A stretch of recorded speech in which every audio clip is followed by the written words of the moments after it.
you want to be a winner, not only have to understand how to win, but to understand how to consistently win. We're the freaking New York Jets, and we're built for this shit.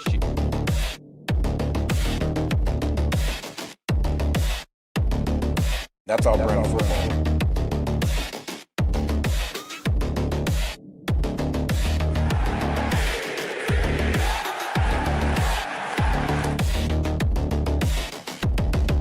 If you want to be a winner, not only have to understand how to win, but to understand how to consistently win.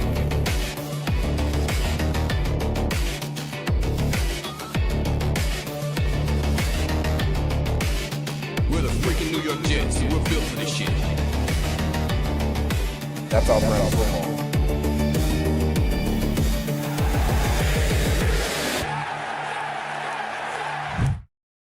Good evening, everybody, and welcome to the Nick Shine Show. Very funny, Macy. You got me with that one. I'm very demanding. Yes, it's true. I'm very demanding. I say hit the like and subscribe, and I'm very, very demanding. Ladies and gentlemen, welcome to the Nick Shine Show. I am your host, Nick. We'll be joined by with Dom C in a few minutes. Looking forward to having him on. Got some different questions for him, questions I think that you guys might be interested in. If you are a fan of just the draft in general, we're going to maybe focus on that direction a little bit. I know we're all tired of some of the Jets choices and discussion, so I want to switch it up a little bit with Dom. I know Dom puts in a ton of work on the draft, so I want to pick his brain on maybe some other things just besides the Jets pick. Also, couple things going on. Show announcements, if you will. Look at this beauty. It's a Curtis Martin autograph football, and it comes with that case and that certificate of authenticity. That will be raffled off at the Nick Shine draft party at the Woodbridge Brewing Company. You do not need to be there to enter.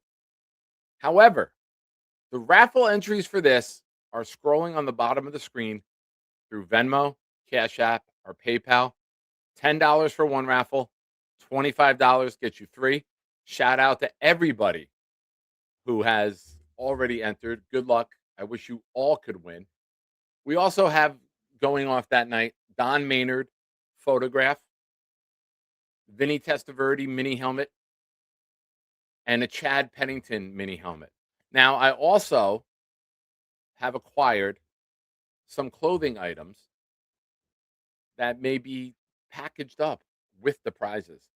One of the gifts that could be added in, it's 2 drinking glasses with Jets logos and shot glasses.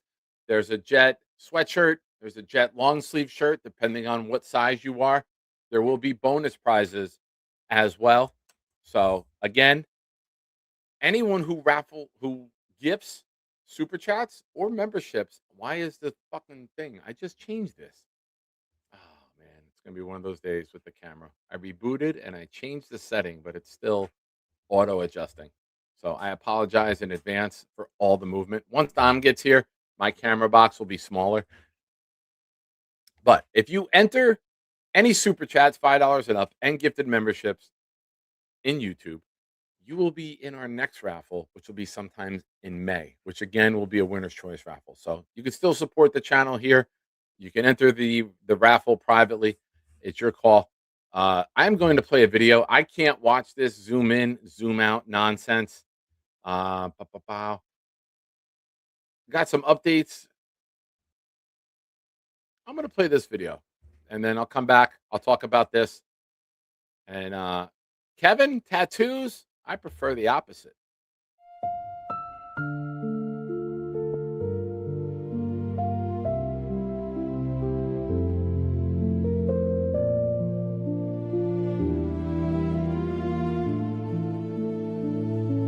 I was the only one there rocking this jersey. My number. Oh, I don't have it on right now. Give me an oh yeah, Tommy. Oh yeah, baby! That's Jets patience. I guess you can say that to the fullest because we have patience. I've had patience since '85. This is our year. All you guys, yo, Bobby, keep doing your show. Mr. Bonesy, man, love you. Jake, you are the man. Tommy, Enjoy the White House.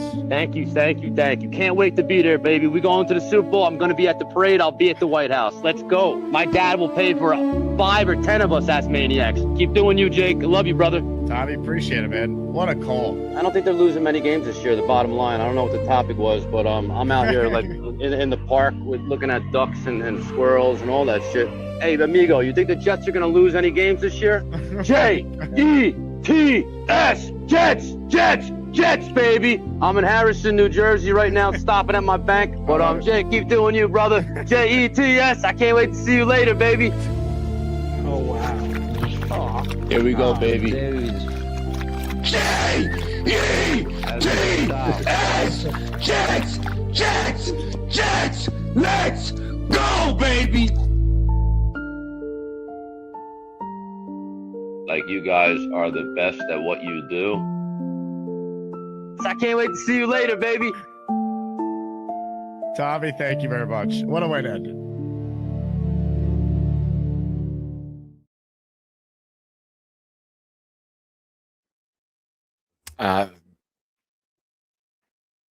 Just to update some of you, I did go attend the wake tonight for Tommy, and just heartbreaking. You know, only 40 years old, and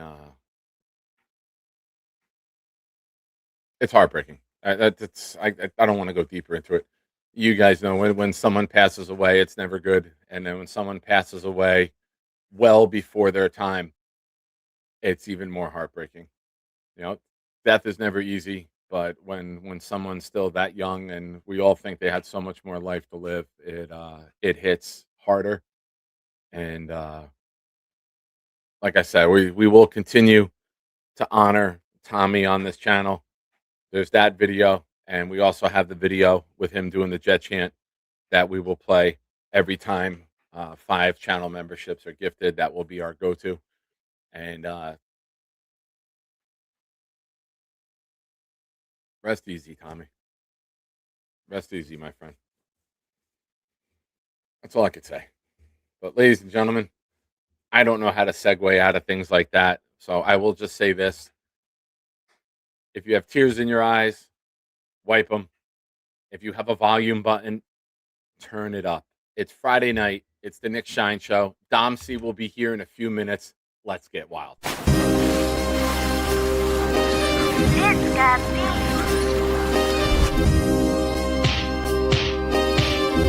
Gentry covered in football. Any day, any night, we all shine, bro. First class shine time, the Nick Shine Show. Anytime on YouTube, if you don't know, the Nick Shine Show, the Nick Shine Show. Dim the lights, but it's still bright as Nick time. Day or night, this is his prime, it's Nick Shine. Proud fan, well defined to get in line. Toe to toe with any show, he only got 9. The best show on YouTube, bro, is easy. We talk Jets all day, please believe me. Subscribe, you just gotta click the family. We not a click in 3D. You can see a beautiful DP. We see through the fake teams and the tea leaves. So we pray for a coach and a QB and hope that we close to the top in the new league. A toast to the host with the most, Nicky. Who, me? Any day, any night, we all shine, bro. First class shine time, the Nick Shine Show. Anytime on YouTube, if you don't know, the Nick Shine Show, the Nick Shine Show. Fantastic. Yes, fantastic indeed. Shout out to Blitz. For those of you that don't know, we're working on something new. By we, I mean he. And then he'll pass it to me. And then I'll pass it to Gator and say, can we make a dope ass video to go with this dope ass song? And then Gator will pass it back to me. And then I'll send it to Blitz and say, hey, what do you think? Is this good to go? And Blitz will say, fuck yeah, it looks great. Love it. Do it. And then I'll say, ooh, I got to do a show tonight because I got a new video to play. And then we come on here. That's how the process works, ladies and gentlemen. That's not the big box that Kevin Tattoos likes, but that's the peek behind the curtain. Also, it works for both. Some of you have been there. Some of you, maybe not. That's how it works. But folks, I'm going to go on a bit of a rant here while I wait for Dom. Some of you might not like this take, and I'm okay with that, but it's my take. My show, my take. Not everyone has to agree, and that's the beauty of this community. But good Lord, Diana Rossini is a whore, huh? What the fuck? Horrible. Absolutely horrible. Now, that's not the take you might not like. You probably agree with that. But you're disrespecting your husband publicly on podcasts multiple times. You've slept your way to stories multiple times. The general manager's wife of the Washington Redskins back in the day called you out for it. And now here you go again. Here you ho again. Oh, I should have thought of that fucking sooner. Here's the take. There's women's sports. Why not just have the women reporters cover the women's sports? Why not just have the male reporters cover the male sports? Why do the women have to be in the men's locker rooms? Now, this is going to, it sounds sexist, but I promise you, this is coming from a sports purist ideology. I don't want stories like this in my sport. I don't want this sideshow bullshit in the sport that I love. Granted, if people are going to be unfaithful, they'll find ways. I completely understand that. I completely get that. I wasn't a professional athlete. I strayed. I get it. But I just don't understand why. I feel that the story is now. How do you expect to do your job and be labeled credible? You're not an OnlyFans girl. You're not selling sex. You're supposed to sell credibility. You could say one thing about sports fans. No sports fan wants April Fools to happen with a sports story. Shout out to Charles and the Bat Fella. But none of us want fake stories. Nobody wants a fake sports announcement. And you're going to question every single story she has because of her actions. I don't like it. Now, this is painting with a broad brush, which I usually don't do. But when you represent a very small portion and you're representing women who work their fucking asses off to get to that level, and they're behind the eight ball, and they do the right thing, and they do work their asses off, and they know that they're not going to be taken seriously at some points, you're giving them a bad name. Because now if there's another female reporter who has a scoop, she's going to be wrongfully painted with, oh, how did she get that story? Because Diana Rossini gets her stories that way. So it's a disservice to all the legitimate, hardworking, credible female reporters. Jenner G, I asked you to stay by me.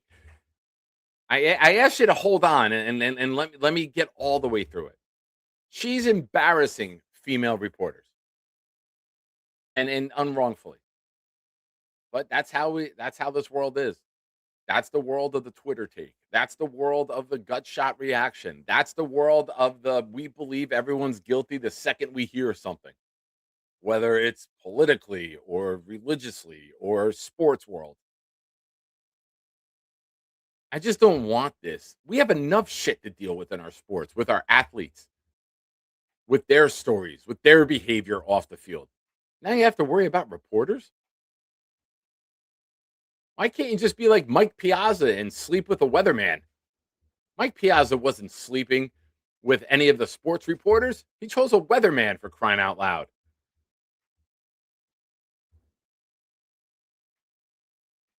Hashtag Mets. Kyle Clifton with a great comment. They should hire back Gerard Mayo. Yeah. And if you're Robert Kraft, you're sitting there, you're like, I knew I hired the right guy for the job. Unfaithful, I respect it.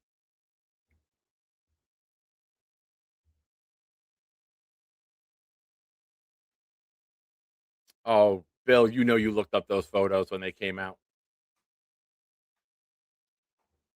Correct. But she got embarrassed. It's unfair. I heard Manish Mehta was hooking up with Ike. Maybe that's why Ike was so angry.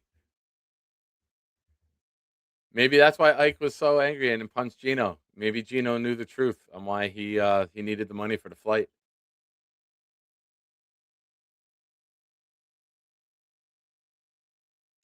J-Boy, 100% correct, my friend. A lot of people, male or female in life, if given the opportunity, get a huge bag by dropping the pants. Hey, have you ever heard of Hollywood? Have you heard of those stories? The only reason actors become famous is because the things that they do to get the roles that they get. Don't even get me started with Nickelodeon and what they do to kids. It's the worst place in the world, Hollywood. Jenna G, look at that, Jen. Can always win you back. I agree with the second part. She's giving other women journalists a bad name who have to work even more to be taken seriously. 100%. And that's the part where, in any field, when you have people who work their ass off and do it the right way and do it for the right reasons, and then you have somebody taking shortcuts and doing questionable behavior, and you're so out there with it, you're doing it publicly. You don't even have the decency to do, hey, here's my room key. Meet me at that room later on. We've all done it. We've met a stranger in a hotel room. Well, Jen, I've never been there, but Jesus Lord, Jen, calm your freaky down.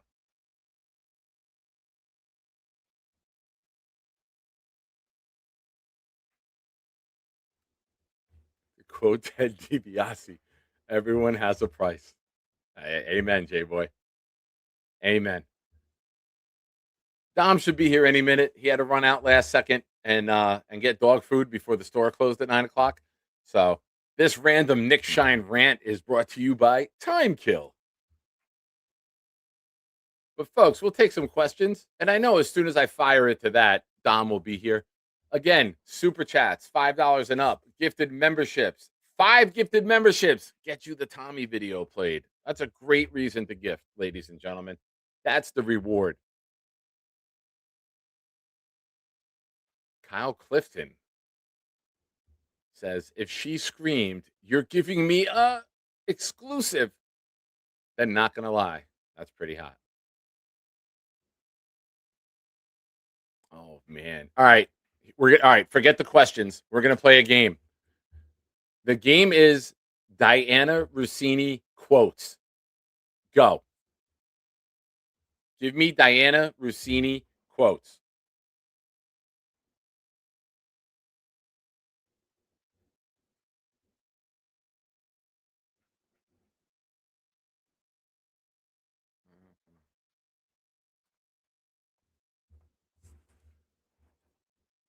You're giving me an exclusive. Shout out to Ricky New York with a $2 super chat. Jets aren't only ones with a lot of holes to fill. Nice. Well done. And Villette, oh, if you compliment me, you always get your comment online. You look really great, Nick Shine. Thank you, Villette. I appreciate that. I've been trying. I'm working out, getting strong. This is a 2X, and it's baggy as hell. Got to go down to extra large. Shrinking, man. Shrinking, trying to get fit, trying to lose weight. Black Gypsy says, ew, Rossini is gross looking. Nice. Kyle Clifton, I'd like to go more in depth. Yes, and I will read these comments as Diana Rossini. So please, just like Mike Vrabel, keep them coming. Jerome, I don't think Diana Rossini cares about Artemis, but glad to see that they went from Arizona to Seattle or wherever they landed. I don't believe they went. That's a different topic for a different Gary. Boomtown, I have a real nose for getting to the truth.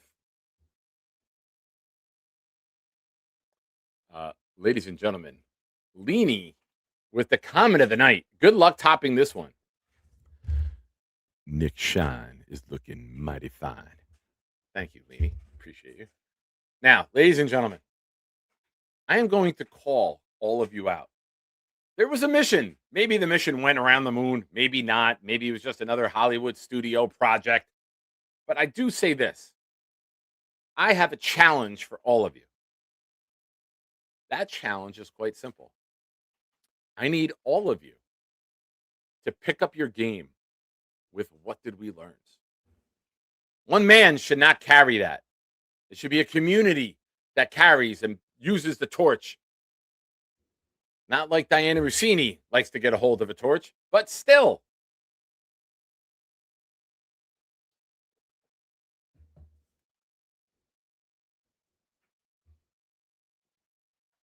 J-Boy says, I just hope Mike is too worried about her booty over the Pats vs. Jets game plan. So keep it up, girl. Fuck it. Nice. Yeah, it's quite interesting that you would just be that out and open about your hoeing.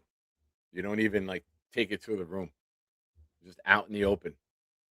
I really hope that Aaron Glenn is the one who took the pictures too. That would be the best thing.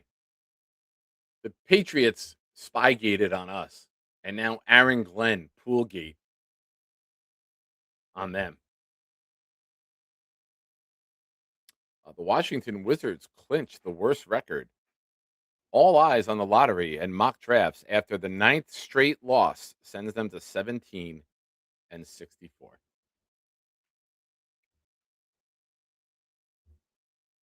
Ricky says, Kay Adams is a real reporter. Rossini is a vulture and a troll. Tro? Kind of like a hoe? She's a troll.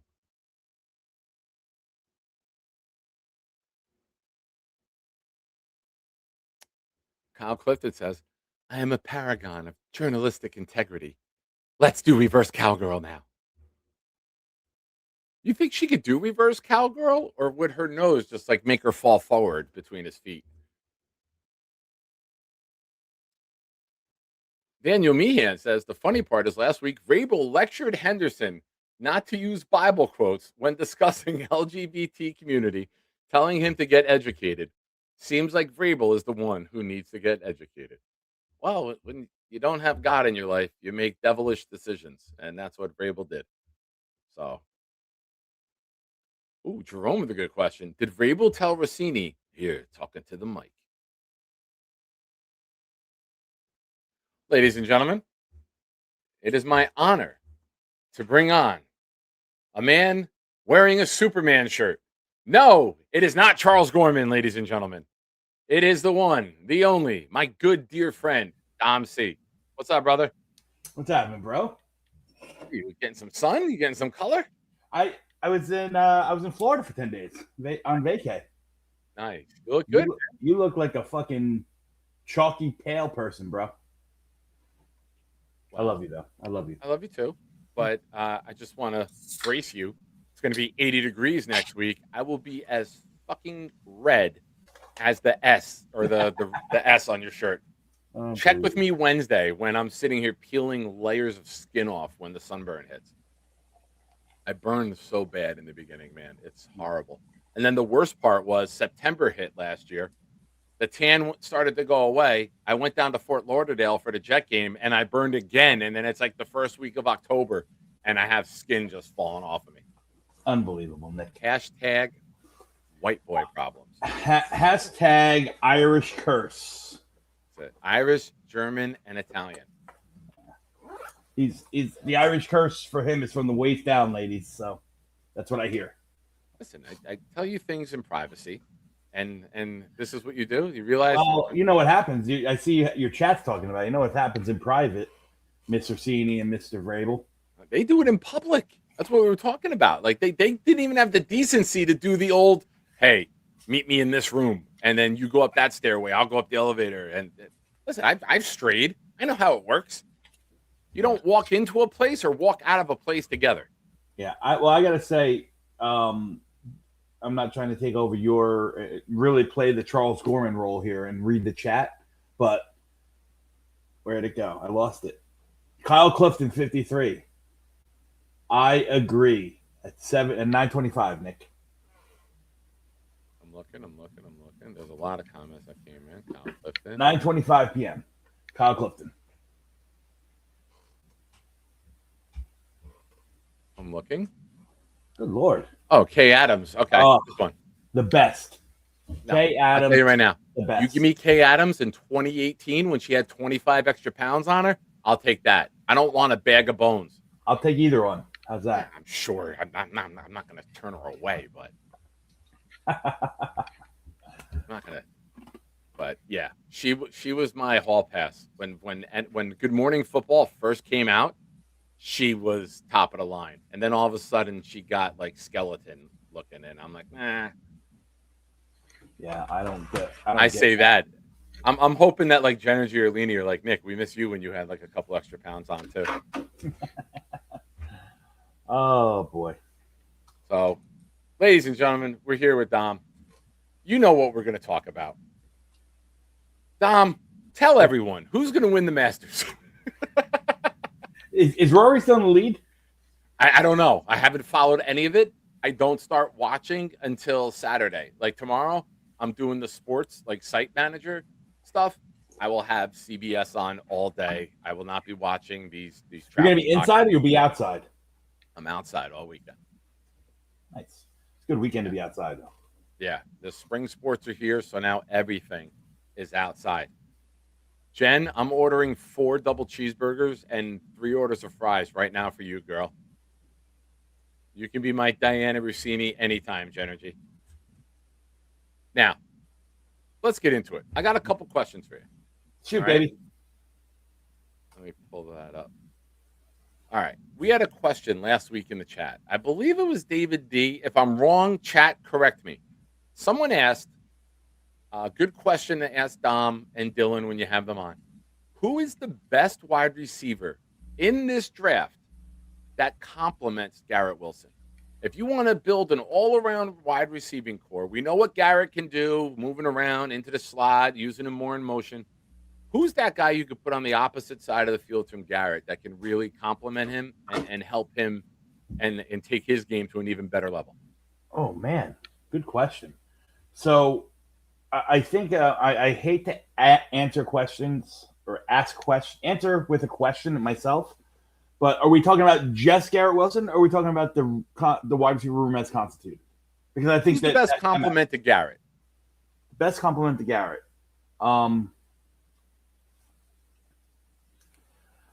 So I personally think that I like Garrett in the slot the best. Mm-hmm. Now, I think he can play Z, and he does play Z a lot, the flanker, when he's off the field side receiver off the line of scrimmage, in motion. I don't think his separation skills warrant him always having to be put in motion, but I think his quick twitch agility really gives him that much of a leg up. So I like Garrett in the slot more. I mean, there's times you're gonna put him outside. I didn't like Garrett when he played the boundary, the short side of the field, the X. It just, lack of options. They had to, right? Well, exactly. Lack of options. They had to, but he can get bodied up, when he doesn't have a lot, a two-way break a lot. So, no, it really just depends on the offense, I guess. So that being said, I'm going to go with the guy that I think can play inside and outside. All right. Shout out to Kyle Clifton.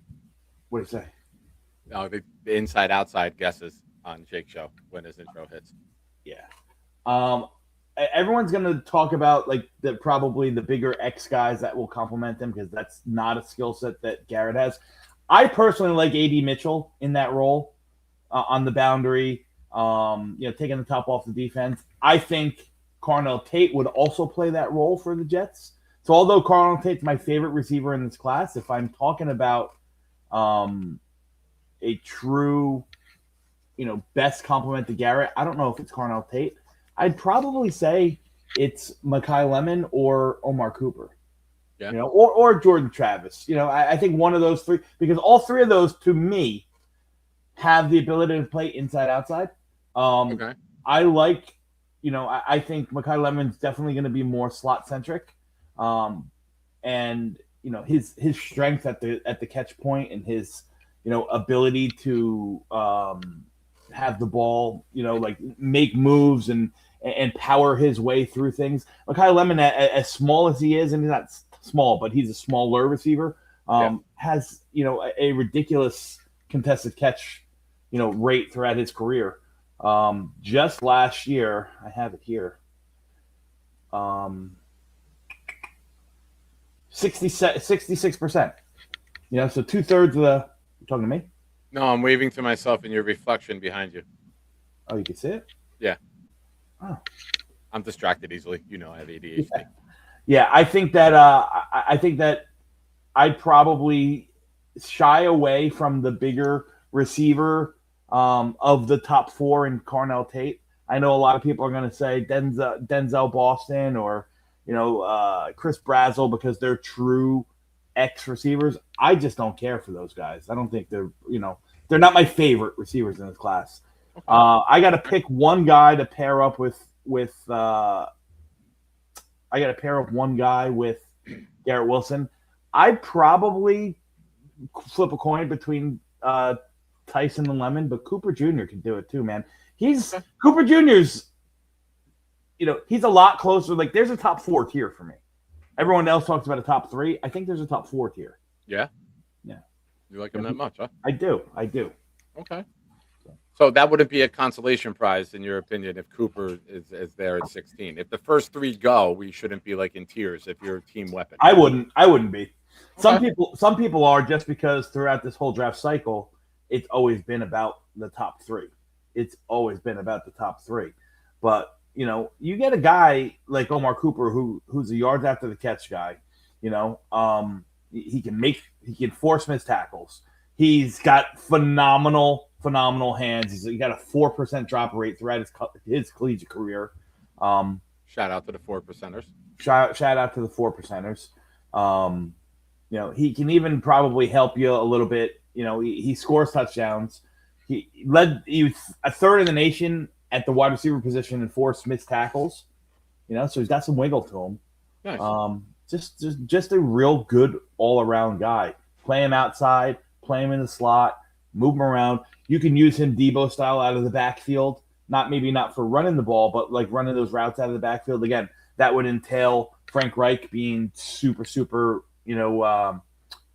creative, which I don't know if we're going to see that. Okay.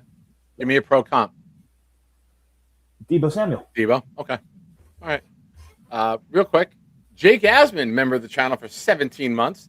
17 months. Jake Asman doesn't subscribe to my channel, just saying. Wow.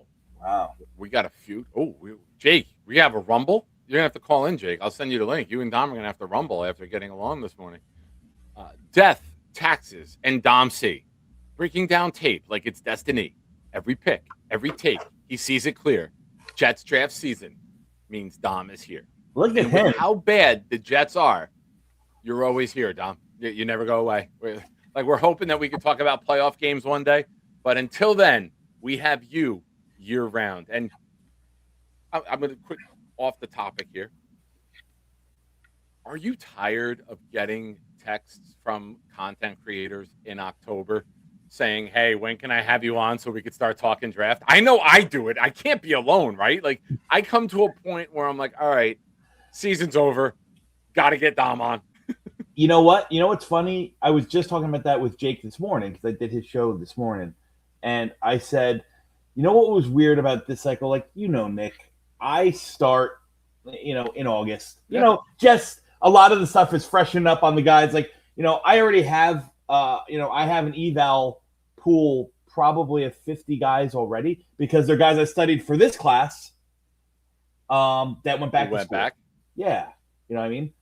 So my 2020, maybe not 50, but just say it's like 30 or 40.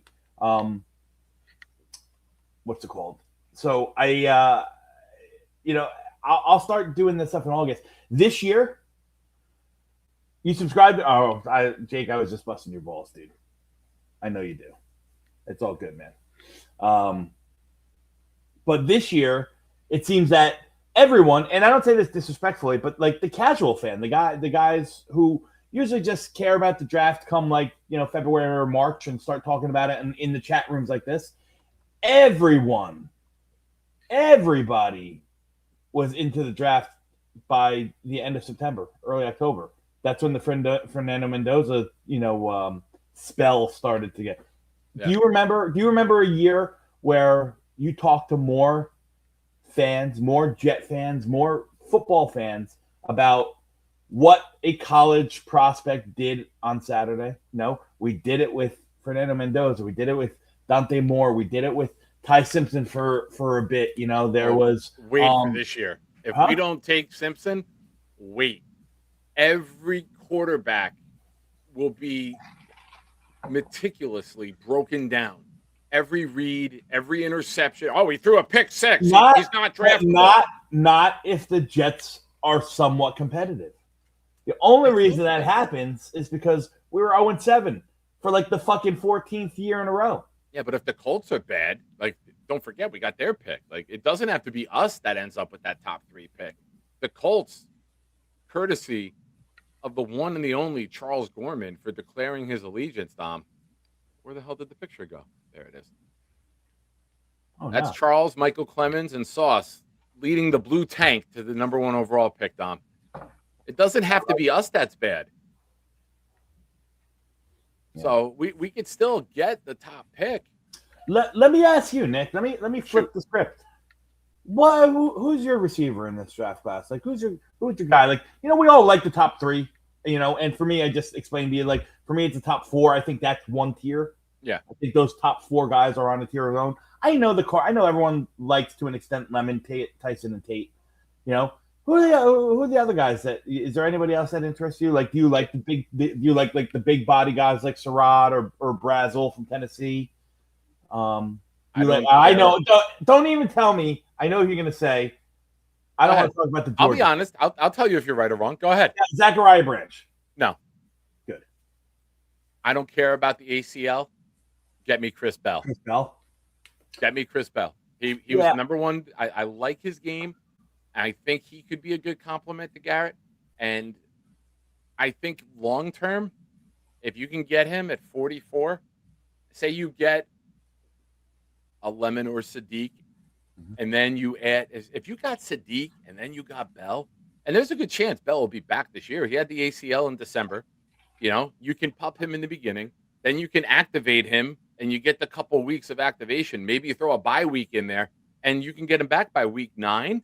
And then it has a half a season. Like, I'm not the guy that says we can't draft him. He's not ready week 1. I'm not drafting you for fucking week 1. I'm drafting you for the next 4 years and beyond, 5 and beyond. If you're around 1, I don't think you will be. But in theory, I don't care if you're not ready for September 1st. I'm looking, can you be ready when we get to the playoffs? Can you be a piece of this team long term? Yeah, the caveat with that, I'm with you. I am. I hear you in that. Like, I don't. If you draft a guy like that, it's not for like immediate returns. That's the long game. The problem we have, Nick, is if this was year 1 of Aaron Glenn and Darren Muji, I could subscribe to that thought process a lot easier. But with Aaron Glenn's gonna the seat's gonna be hot, man. I don't know, and this is the scary part of it. This is where I hope Muji, that tall, skinny motherfucker, just takes his nuts out and lays them on the table and says, "No, AG, I'm not drafting fix it now kind of things. I'm building something." Yeah. Chris Bell is a piece to build something with. Now, yes, for some, not my favorite. Again, I've said that a lot about this receiver class. I'm also factoring in value and where you can get him. Mm-hmm. Yeah. No, and again, I'm not knocking Chris Bell. Like I said, he's just not. I don't know. He wasn't my favorite way before the injury. Like, I know everyone loves the size and speed combination. Yep.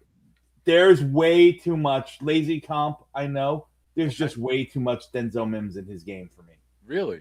There's way too much Denzel Mims in his game. Way to kill my fucking dreams, man. Yeah. And what it stems from, Nick, and this is what I thought Denzel Mims had problems with. Okay. It's just they weren't asked to do a lot as true wide receivers. The lack So of what is- just go refinement, and get the the lack ball? of 'Cause refinement.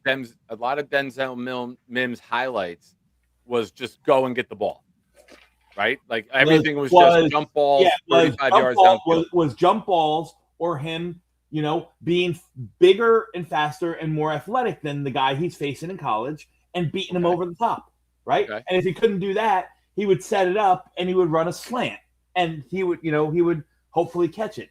There's a lot of that stuff, the lack of refinement in Chris Bell's game. It takes, he gets to a full speed, but he can't kind of, it's a word I'm looking for, man. Control it or like gear down. It's like full speed, by the time he gets there, and then it's just like bull in a china shop, man. Like So he's the opposite of Garrett. He doesn't have that body control. Correct. It's just pedal to the metal.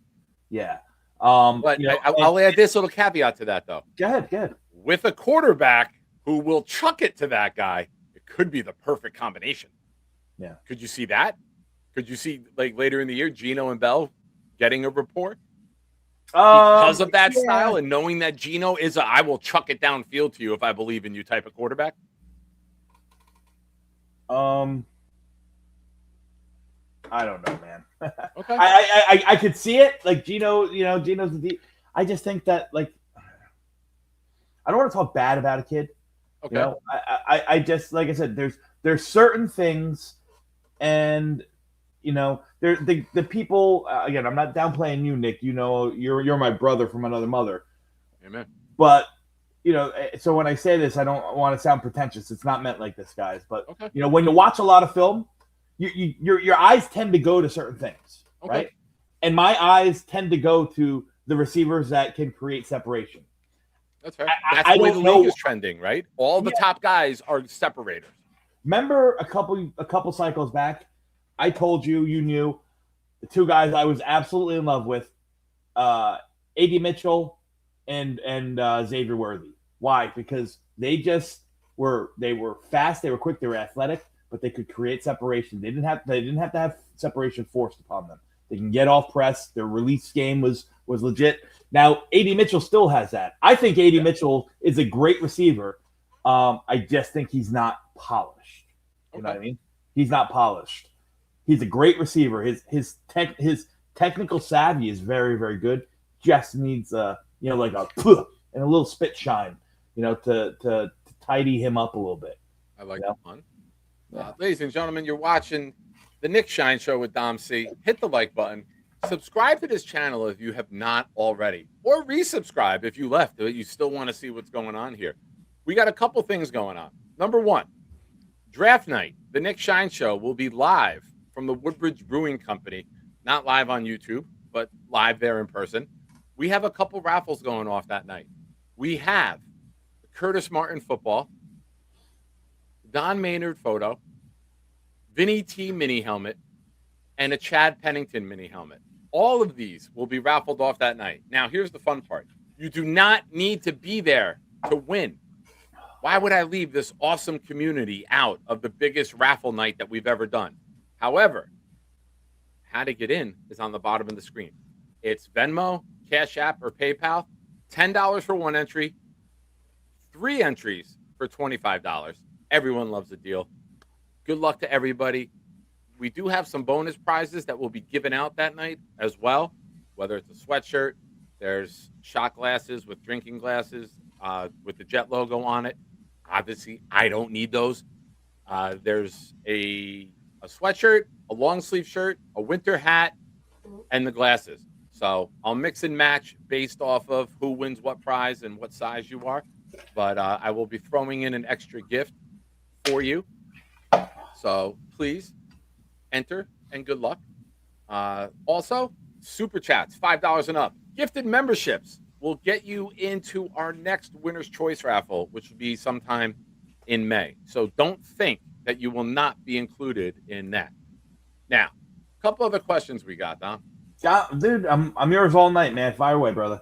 By we, I mean me, before we get to the chat. Okay. Not Ty Simpson.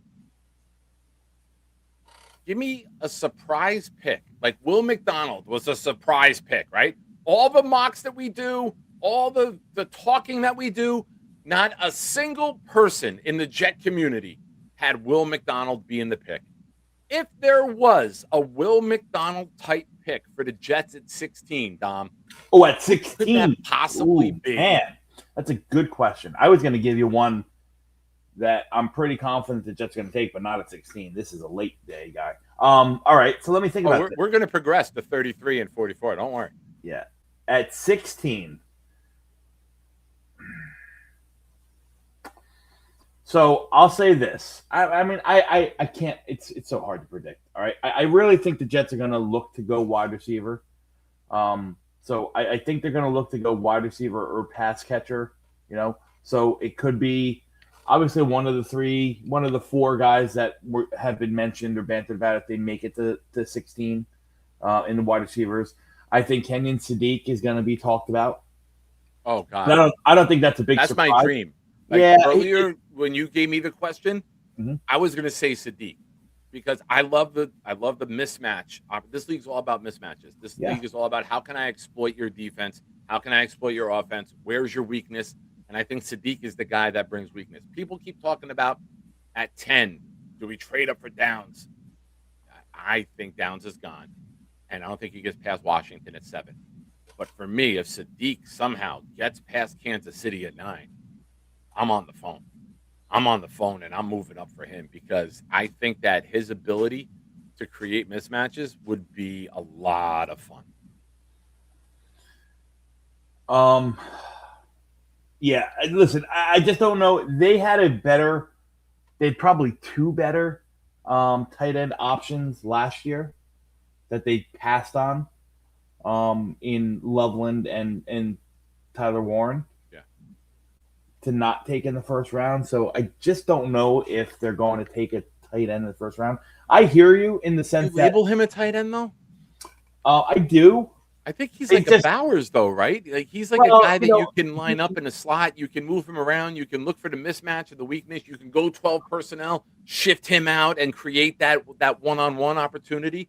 If Correct. you can get creative with it, you can really exploit the defenses. So here's the thing is how much influence is Frank Reich going to have on the offense, right? Frank Reich in his last two stops ran 87% of the time was 11 personnel or more, meaning 3 wide receivers, 4 or 4 wide receivers or spread 5. 87% of the time. He doesn't use two tight end sets a lot. You know, and I'm not saying that they don't draft Sadiq because they already have Mason Taylor. I think Mason Taylor needs a compliment. I do. I like Mason Taylor. You know, I do. He's your inline guy. I think he's got a lot of development left to do to really hone in and become a plus inline blocker. Right now, he does very good in the duo stuff, in the down blocking, you know, in those little tight trap situations, you know, when they pull him and stuff like that. But in space, one-on-one versus defensive end, he's just not good. You know what I mean? Okay. But you insert him, you know, in as a puller or something like that, as a kick-out block, he's great. As a stalk blocker at the second level, phenomenal. You know, I think he does his best work as a receiver from the line of scrimmage to about 12 yards out. You need somebody that can stretch it. You need a guy on the team that they thought they were getting in Stone Smart last year. They don't have that. That could be Sadiq. I just don't know if they're going to spend first round capital on it. Now, That's fair. if you ask me, I'd bypass Sadiq. I'll say this. I know I still have to answer your question in 16 on who the surprise is. It's going to be a little boring, but I think the name to watch out for, if he's 2 names, if they're on the board, one of them definitely will be on the board. The other one might not.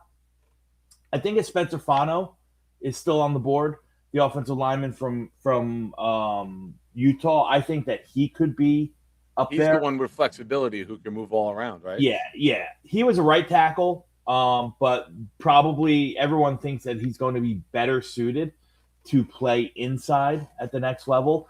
Okay. He got a lot of work. The NFL teams asked him during private workouts and during his pro day a lot to work at center. his arm measurements were a little bit shorter than what he hoped, but he fits the mold in terms of size, in terms of like up and down the line versatility, and in terms of skill set that Frank Reich would want on his offense. Now, I don't think he'll last there, but there's a chance. So that would be a surprise. That's a name that no one really talks about. Everyone always goes to, Ioane Vega, who I absolutely love. He's a top 7 player in the class for me. Yeah. But you asked me the surprise. I don't think Vega Ioane would be a surprise. I think it's a surprise if he makes it to 16. I think he's that good. I think that would be the surprise. Not if we take him, if the other teams pass on him. Yeah. I think Baltimore has to take him. If he's there for Baltimore, I would be shocked if they let him There's go. going to be a lot of teams. Like there's a lot of teams that he makes a bunch of sense for. The Giants, I know the Giants pick up. So the Giants make a bunch of sense. New Orleans makes a bunch of sense. If Miami, you're going best player available and you're the Saints, Miami how makes is he a bunch not of the best sense. player available? You're right. But How about the Bengals? How about you do something to keep Joe Burrow upright? Like that would help your playoff chances, protecting Burrow. So the second guy that I think would be that could be in play that nobody is talking about, because I know that the Jets really like him a lot. I just think 16 might be a little rich. It's Caden McDonald, the nose tackle from Ohio State. I know you're a Caleb Banks guy. I'm a Caleb Banks guy. I'm even more of a Christian Miller guy. But Caden McDonald has been gathering a lot of buzz recently. Like he's going to step in and be an elite run defender right from the jump. At 22 years old, he's still learning and still really growing into his body and his strength. He's a name that's probably going to go in the second half of round 1. Yeah. I could see him, and that could be, and again, Aaron Glenn talked about, like, if you like your guy, go get him. Right now, I know that the Jets are tickled by a lot of these big 2-gap nose guards. You have Tavondre. Caden McDonald would play the same role as Tavondre Sweat in their odd fronts. In even fronts, I think you could do different things with those guys. Yeah. I think you can put Tavondre Sweat as a shade 2, where he doesn't have to 2-gap, because he's got Tavondre Sweat can still get at the quarterback, not at a Quinnen Williams level, but for a big guy, he still has some pass rush chops. Caden McDonald doesn't. He's very, very underdeveloped. He's an early down. He's a 2-down player right now, early in his career. Yeah, but you have Briggs. You can use Briggs in that role, right? Briggs showed he could. I think Briggs. So remember this, and why I'm talking about Caden McDonald, right? I think Caden McDonald's a nose guard. I think Tavondre Sweat's a nose guard. In an odd man front, I think Briggs plays the 5. I think he plays defensive end in an odd man front. Yeah, I think Harrison Phillips good as well. Yeah, but if you go 4-man front and it's pass rushing situation, you want to go 4-man. You can go Sweat and you can go Briggs. Absolutely. As your tackles. You absolutely and then you could have Will hand in the grass again, and then you can have someone else, maybe Reese or if it's Bailey. You can have 2 monsters collapse in the pocket with 2 speed demons coming off the side, and that's how you get home. Yeah. M. Avalete, I'm curious. 1 second. Listen to the big fella, ladies and gentlemen. Don't make my twin upset. Hit the like button. Subscribe to this channel if you are not already. Also, I will be posting Dom's link. Make sure you subscribe to his channel as well.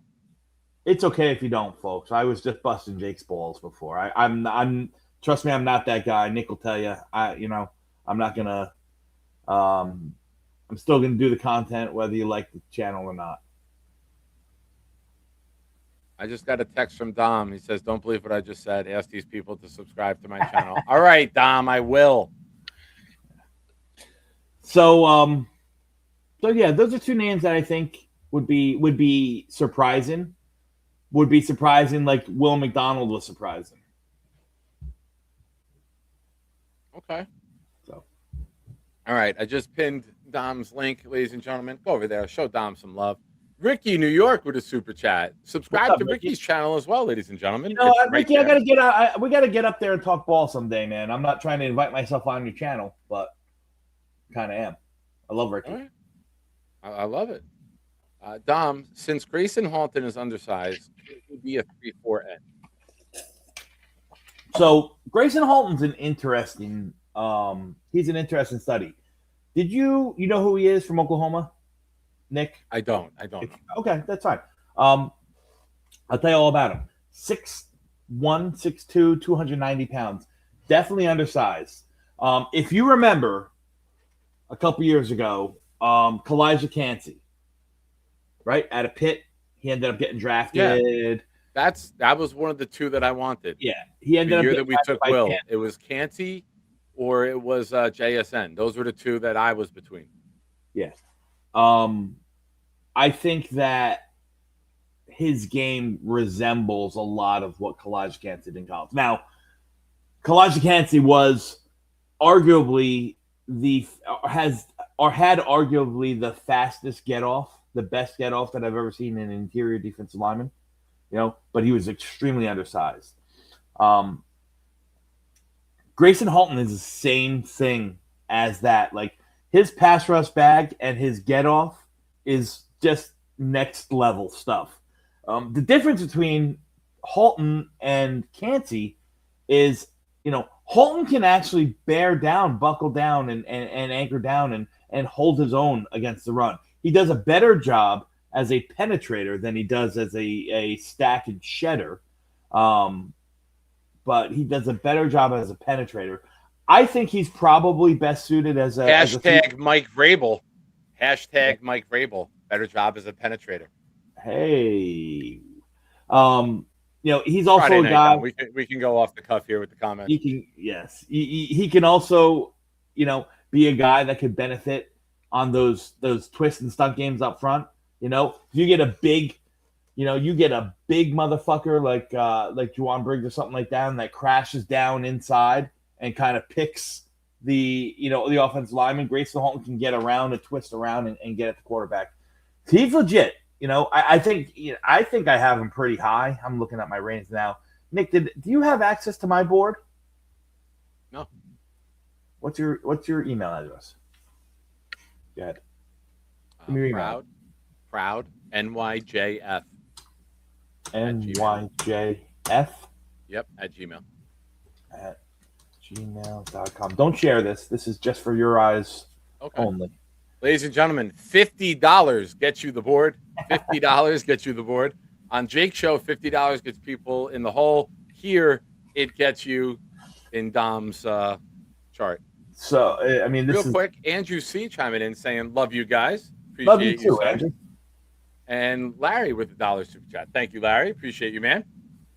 Ladies and gentlemen, hit the like button and subscribe. We got fun things going on here on a Friday night on the Nick Shine Show. All right, let me pull that up. This is in essence the meat and potatoes of all my evals. I'll explain it to you later. But who were we talking about? We're talking about Grayson Halton? Yeah. I have him. That's what I can't look. He's 57 on my board. Ooh, yeah. Yeah, so he's a second round pick. Where are you? I see you're on the thing. I am Go to IDL, go to the IDL tab on the bottom. IDL. All right. Oh, here we go. That's what I was looking for. Yeah. So if Grayson Halton's number 8, he's number 8 on my board. If you go to the column K where it says eval, Nick, and just run your cursor over that little triangle, boom. There's everything. You can scroll down. There's everything in a nutshell. Oh, nice. Nice. Holy shit. This is what I do from August on. Now you see it. Now you see, Nick. Do you mind if I read this? You can, dude. I just gave you access. It's yours. Just don't share it. I always talk about putting this out, and I don't. So only a few select people have access to literally every note I've had from when I was watching film on these guys. You're one of them. All right. Do you mind if I read Halton's comments just to give people a little idea of how much go ahead. into each player? All right. The background. Grayson Halton was a 4-star recruit from 2022 class from St. Augustine High School in San Diego, California. Now, full disclosure, these backgrounds, like that information, I literally just copy from online. You know what I mean? That there's nothing original that. Where the meat and potatoes is if you go down, Nick, to the pros and cons. Yes. That's everything I get off of off of So film.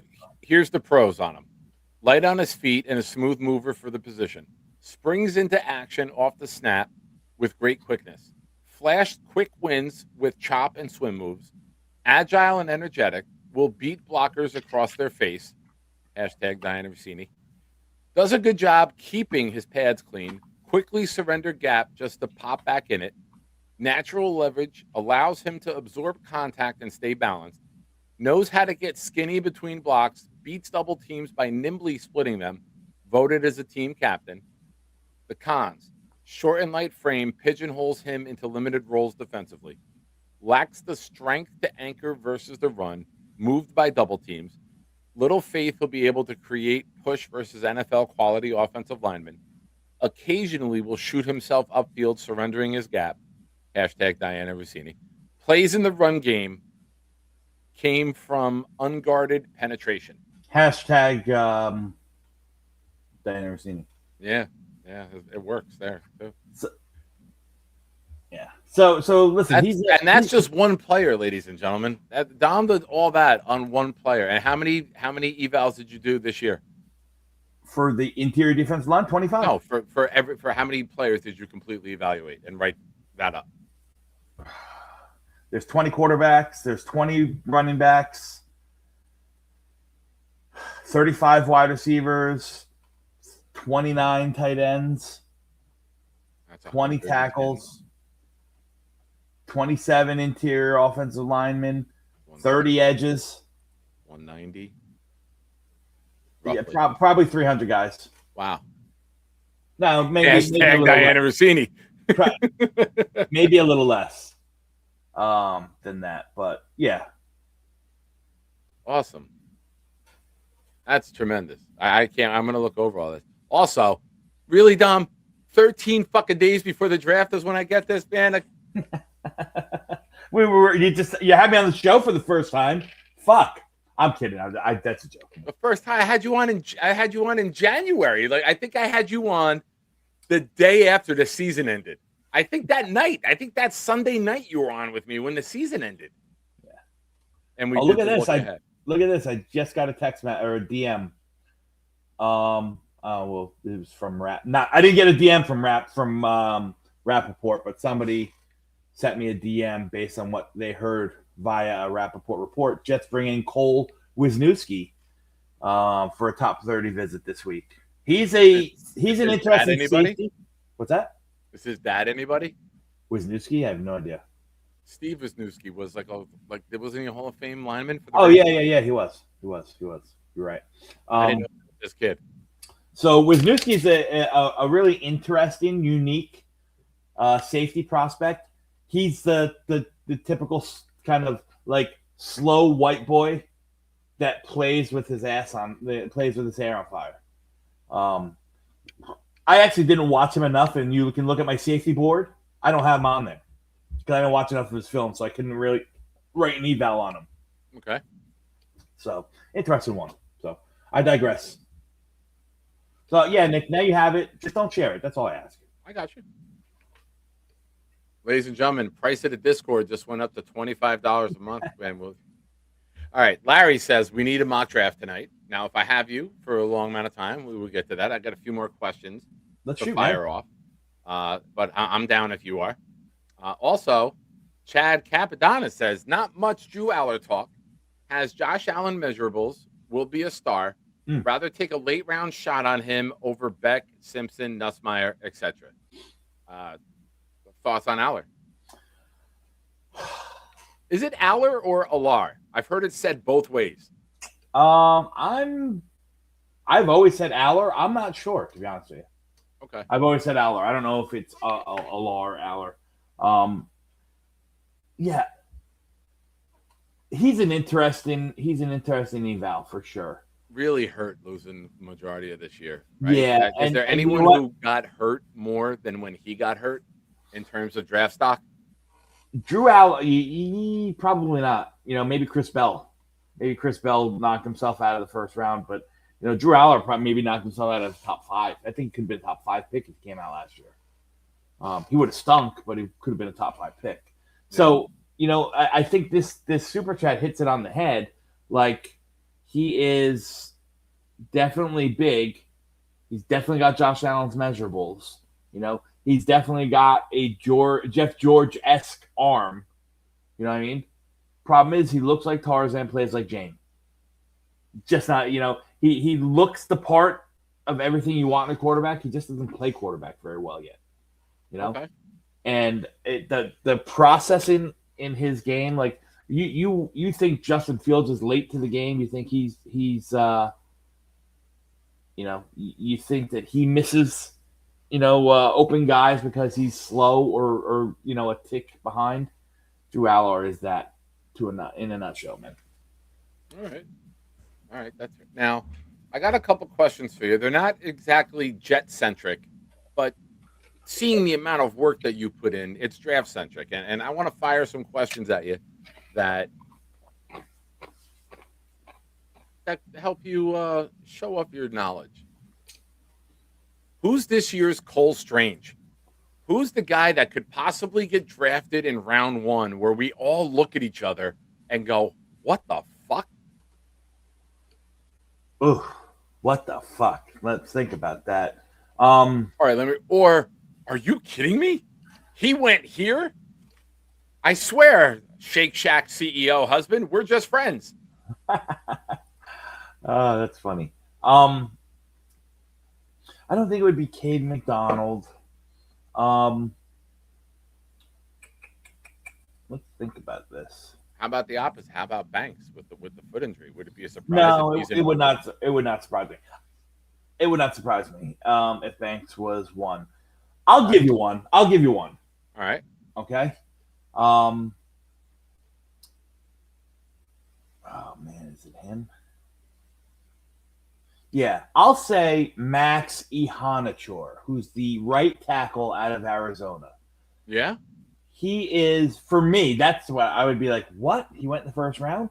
For me, again, another guy who looks the part. 6'5", 332 pounds, was dominant at the Senior Bowl. Only been playing football for a couple years. He's got all of, he's going to have all the traits people drooling. But, man, is he raw, He's a guy that I think you need to kind of sit and develop. And usually if you take a guy in the first round, you're not looking for him to sit and develop. You're thinking about, really getting him out in the field. So he's a name that people like in Maxi Honachor, the tackle from Arizona State. I think he's much more of a second-round guy than a first-round guy. So he would be one that I said, yes, I would say, what the fuck? Okay. Well, you know who's a first-round guy here, Dom? Oh. Luppy, ladies and gentlemen. Luppy gifted 5 Nick Shine Show memberships that went to J-Boy, Sir Luca, Bucky Ross, Vic Cortez, and Zach Rosenberg, lacrosse goalie. Now, ladies and gentlemen, you know the deal. I had the unfortunate... I had to go to Tommy's wake today. And whenever... Tommy OG Jet fan, he passed away last week. You'll recognize his face when he pops up here. Whenever 5 channel memberships are gifted, you get to see this. Tommy, bring the energy, bro. Here we go, baby. J-E-T-S, Jets, Jets, Jets, let's go, baby.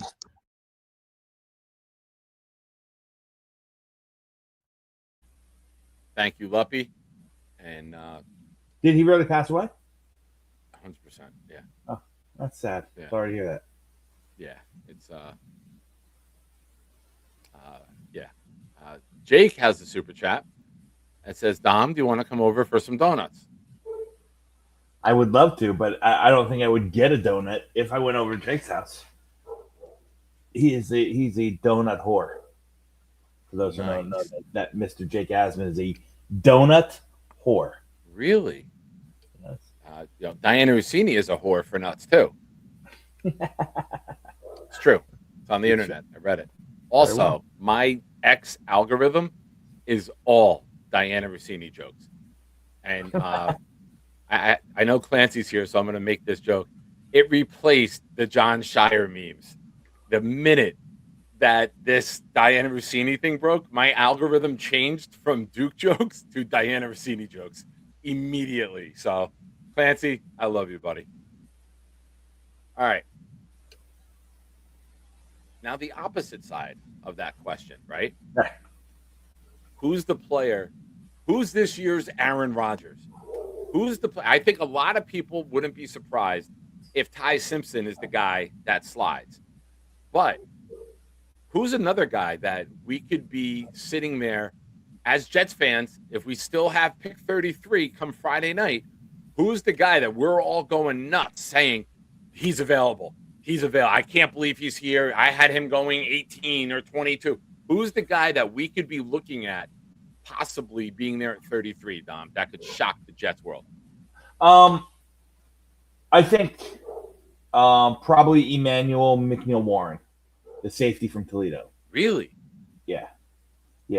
I could see him. I could see him lasting just because he's not going to be a fit for every single type of defense.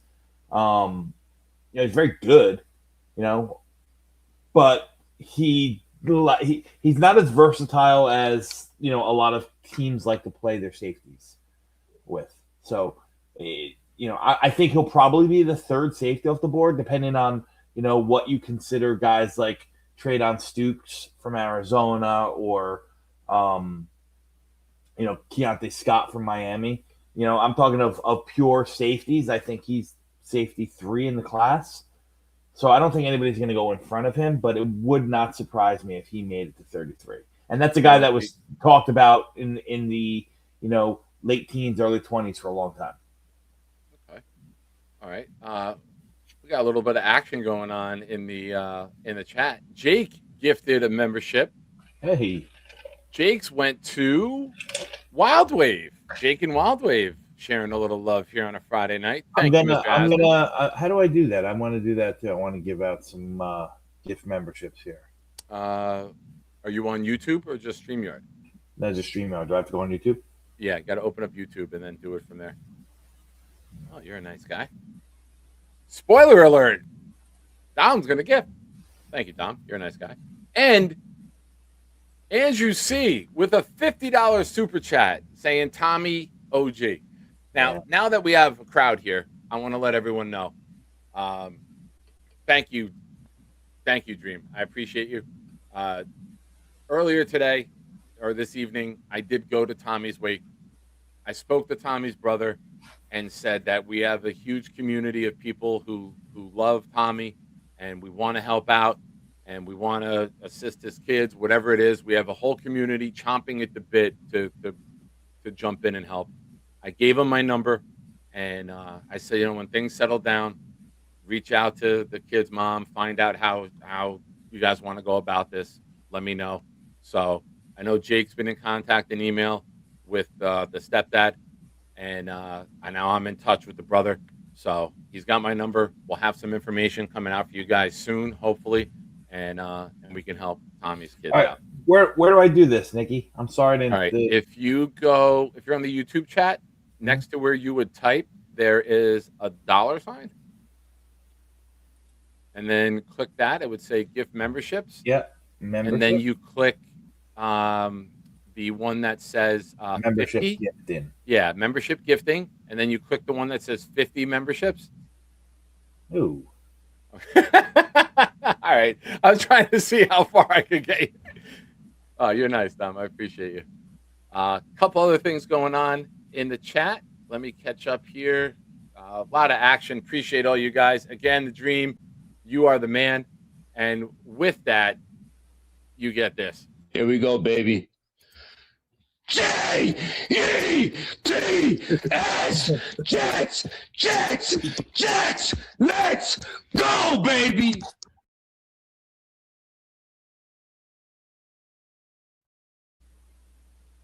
And Dream, I owe you one more. We'll drop that later on in the show. I promise. Black Gypsy gifted a membership, which went to, this might be the most perfect pairing ever. His gift went to Aaron Glenn is a terrorist. So that might be one of Gypsy's burner accounts. Also, Gypsy, if you have 2 accounts, you can only vote once. It's your rules. I don't make them. I just pay attention and repeat what I hear.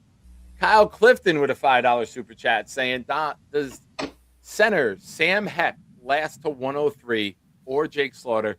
Who else does Dom like? I want somebody to challenge Myers, but a low draft cost. Who were some of those sleeper centers for you? Oh, man. Great question. Great question. I actually think there's a lot of them. I actually think the center position itself it's going to be one of those drafts, one of those classes where you get a lot of guys that are become starters. And why not us? You know, you look at other teams that can do it, right? Indianapolis, spent a 6th-round pick on Tanner Bortolini a few years back out of Wisconsin, the year after Tip got drafted. And, I remember him specifically because I chatted him up for a long time at the Senior Bowl. And, now he's one of the best centers in the league. Why can't we find those guys? Why? There's no reason that we can't find a guy, put him in the development pipeline for the interior of the offensive line. Doesn't matter. I don't care if he beats out Josh Myers this year. Yeah. But in 3 years, I hope that he's a top 10 at his position. Why can't we do that? So, long way around that. People are going to talk about Connor Lew from Auburn. He's probably the single most talented center in this draft. But again, ACL injury coming off of it, it's a little scary. Sam Hecht, I think, is really, really good. Very, very impressive in Mobile at the Senior Bowl as well. Not a guy that I put a lot of eyes on prior to that, just full disclosure. Wasn't on my radar, but really, really good. Jake Slaughter's I think Jake Slaughter's going to be an insta starter, and I think he's going to be a good, to at times very good starter in the NFL for a long time. The 2 guys that I would probably kind of hone in on in day 3, Trey Zune from Texas A&M, who is another guy like AVT, has just played all over the place during his collegiate career. Was a left tackle, was a right tackle, was a left guard, was a center. Can do it all, but he's probably going to settle in the center position. I love the way he moves. I love his movement skills. Logan Jones from Iowa, another guy that I really, really like. I have a 4th-round grade on him. He might go later than that because, he's barely pushing 300 pounds, and he's only 6'2", so he's a little bit smaller. But reminds me a lot of Jason Kelsey, and I'm sure it's just because of the size, but it's the understanding of the, of leverage. It's, the understanding of angles, fighting his way, his insane, athleticism to the jump to beat, off or beat defenders to the spots. That's what Logan Jones does so good. Okay. That's fair. I don't know if you're aware of this, Dom. I'm not. But Dom C gifted a channel membership. Thank you, Dom. Who to go to? Who got my gift? Stephen Craig, 3169. I didn't want him to have it. No way. I didn't want Appreciate him to have it. You're the man. All right. I'm going to ask you this question, and I don't have to give this caveat to you, but I'll say it for the chat. Being realistic with where they're expected to go in your mind, give me your dream first 5 picks for the Jets, no trades. Wow. Realistic? Like is this predictive? Yeah. Like predictive. Not saying Reese at 2, Styles at 16. I don't think anyone expects that. No, but I mean? where you see them going. Like what would be your perfect 5 if you're making the picks? I got 2. I got 2 separate 5s, and I'll explain why. Okay. All right. Number 1 would be weapon or offensive heavy. Okay. And that would be Carnell Tate at 2. it would be Dylan Thieneman at 16. Shout out to DT. Shout out to DT. It would be Malachi Lawrence at 33, the edge rusher from South Florida, or UCF, excuse me. And it would be Eli Stowers, the tight end from Vanderbilt at 44. All so right. that's 4. And then my next pick would be what? 103. 103.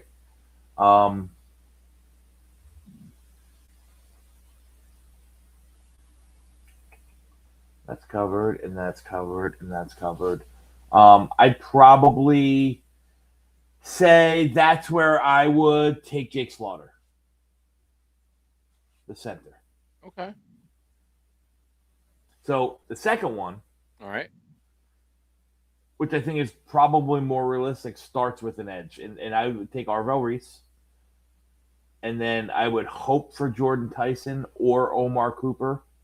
I just don't know which one will be there. It's so hard. So, if I had my druthers, I have Jordan Tyson as, my highest graded wide receiver. The only reason why I have, I actually shouldn't say that. Him and Tate have the same grades. I have Tate as my wide receiver 1 because he doesn't have the injury factor that, but on tape, I think he's every bit as good as Tate. So I would say Arvell Reese and Jordan Tyson in this scenario, probably followed up by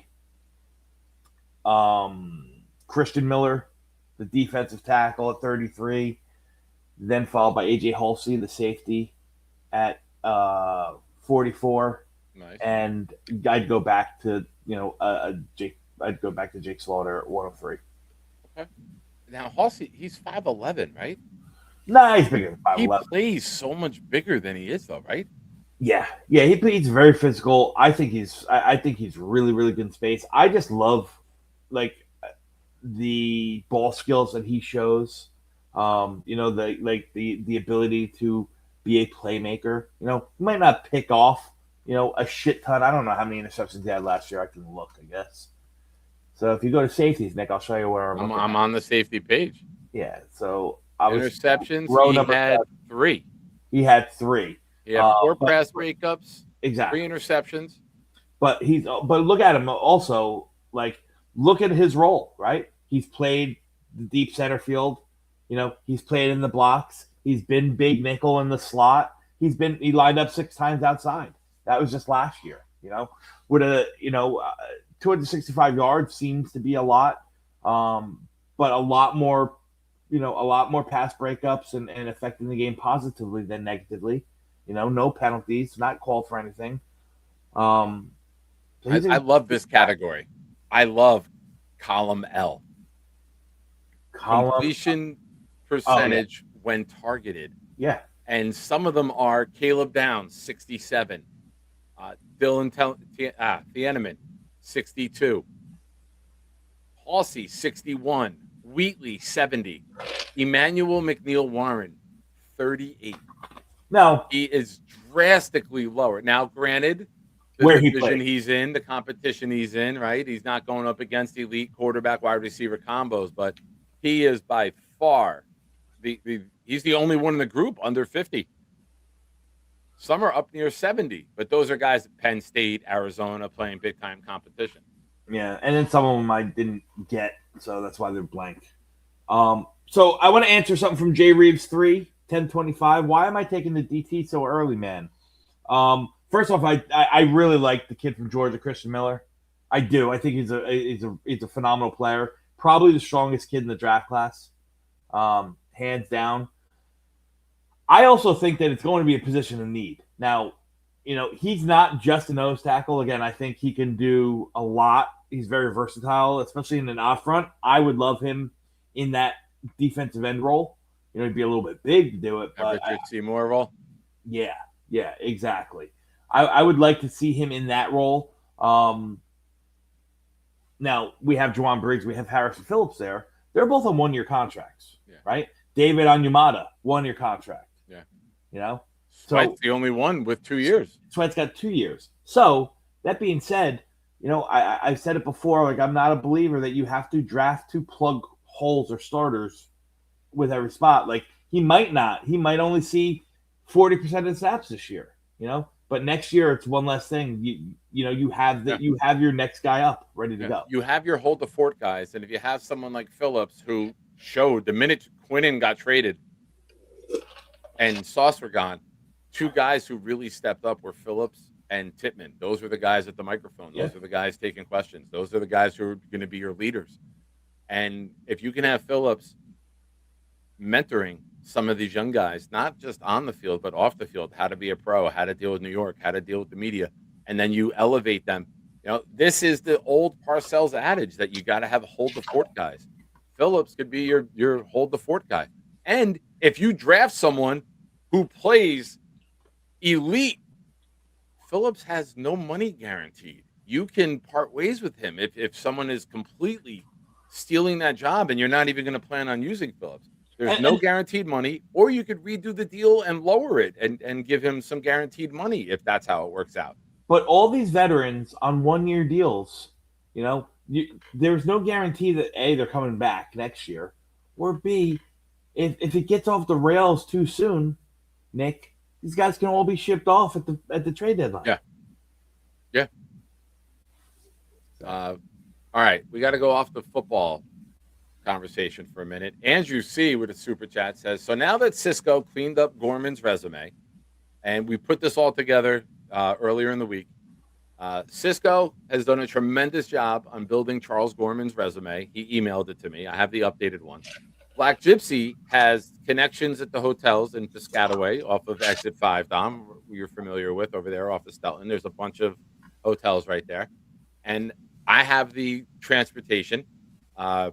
My daughter's softball game was supposed to be 10 o'clock tomorrow morning against East Brunswick, and I got work at 1:30, so I wasn't going to be able to do it. But East Brunswick doesn't have a JV girls softball team, so my daughter's game is canceled. I'm just waiting to talk to Gypsy to confirm if there's a contact or someone that I need to speak with. But I'm going to bring him tomorrow. That's the plan. And Lou B was going to get him a suit. I don't think we need a suit, but I did talk to Charles earlier. I told him I will confirm tonight, and could be picking Charles up tomorrow around 10:30. Take him over there to get a job. Hopefully, he met with his new job coach. Coach Mosk has been replaced. On Wednesday, he had a meeting with the new job coach for his SSDI, and I sent him a couple questions to ask, and he can work a job up to 20 hours, and it won't affect his SSDI, so it'll be extra income. So over 20 hours is when you get into that area for those, and things get a little foggy on what the state can give you. But I appreciate you, Andrew C. And Cisco did a tremendous job with the resume, and Black Gypsy's got the connections over there. He said just bring them, and he'll make a call and get them hooked up. So we could have an employed Charles Gorman. Watch him fail a drug test. That would be fucking odd, huh? We got Charles Gorman failing a drug test. That would be the craziest fucking thing to happen in this community. Now, Dom. Yes, sir. Want to do a mock? Sure, bud. All right. You want to bring it up on your end? Yeah, give me 1 second. Okay. I'm just updating the draft prospect visit list. Do you have access to this too, Nick? You haven't given me access to anything. You've sent screenshots of stuff, and I think you sent something in text. No, if you go to my what's it called? My Twitter page, I have pinned up there a draft prospect spreadsheet. That's open. It's a Google document open to anybody. Okay. And I keep track of all the fun little intel I get from like the 3 or 4 quasi sources, or the stuff I read on social media. I've been tracking all the visits that they've had. I've been doing a couple years. It's fun. Oh yeah. I've seen that. So now I have to mark this Wisniewski one. Bada bing. And bada boom. Let's do a mock, buddy. What do you think? share your screen. I am going to, you know what?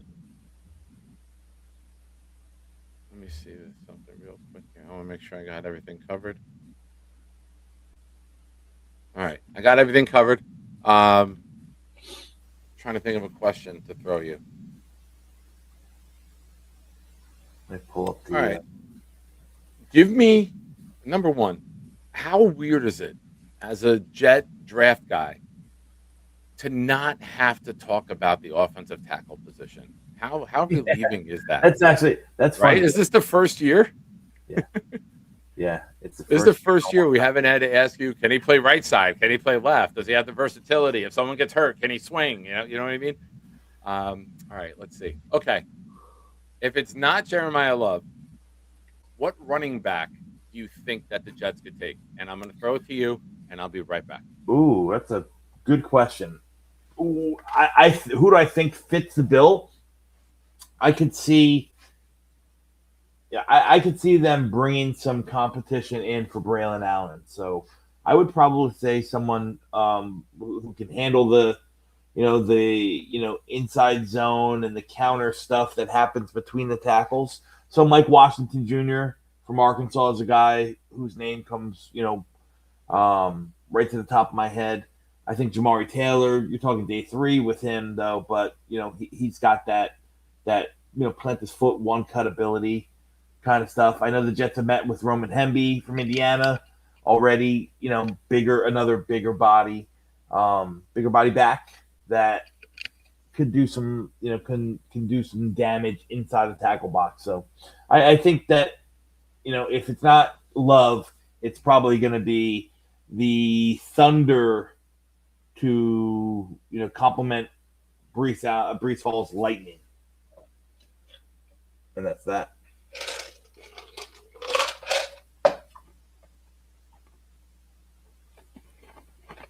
What else is going on in the chat here?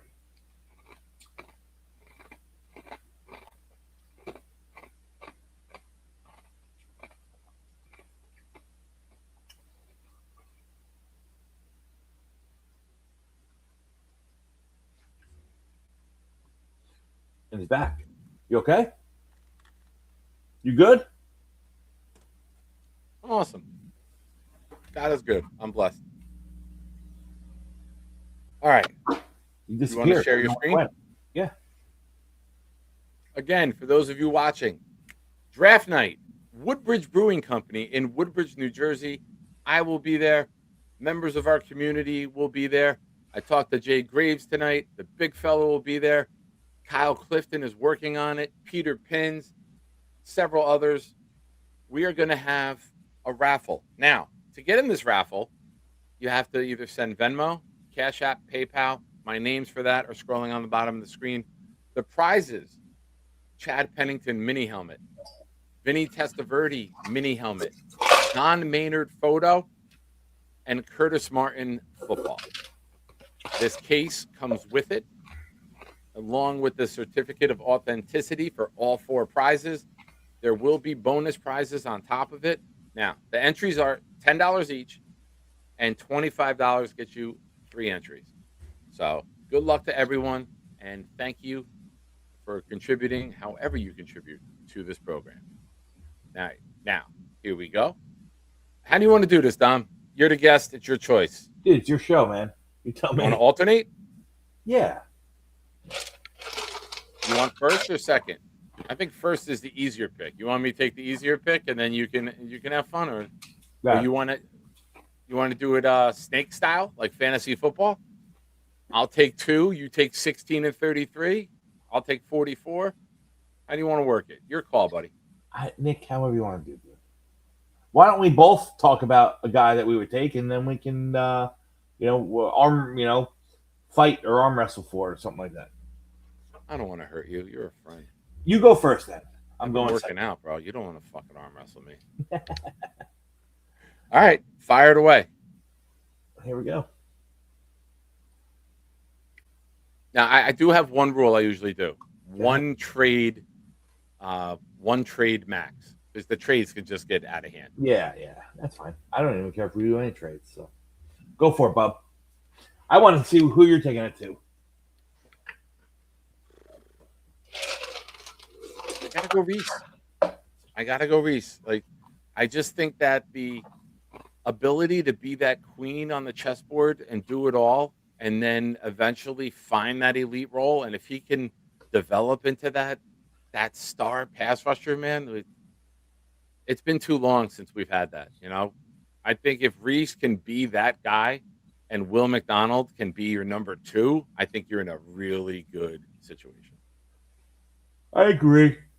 Excuse me as I yawn. Sorry, my takes bore you. Oh my God, Kenyon Sadiq. Sorry. It's okay. This looks like a very, very well, Jeremiah Love wouldn't go 6, but the top 10 looks like it could go exactly like this almost if Jeremiah Love wasn't at 6.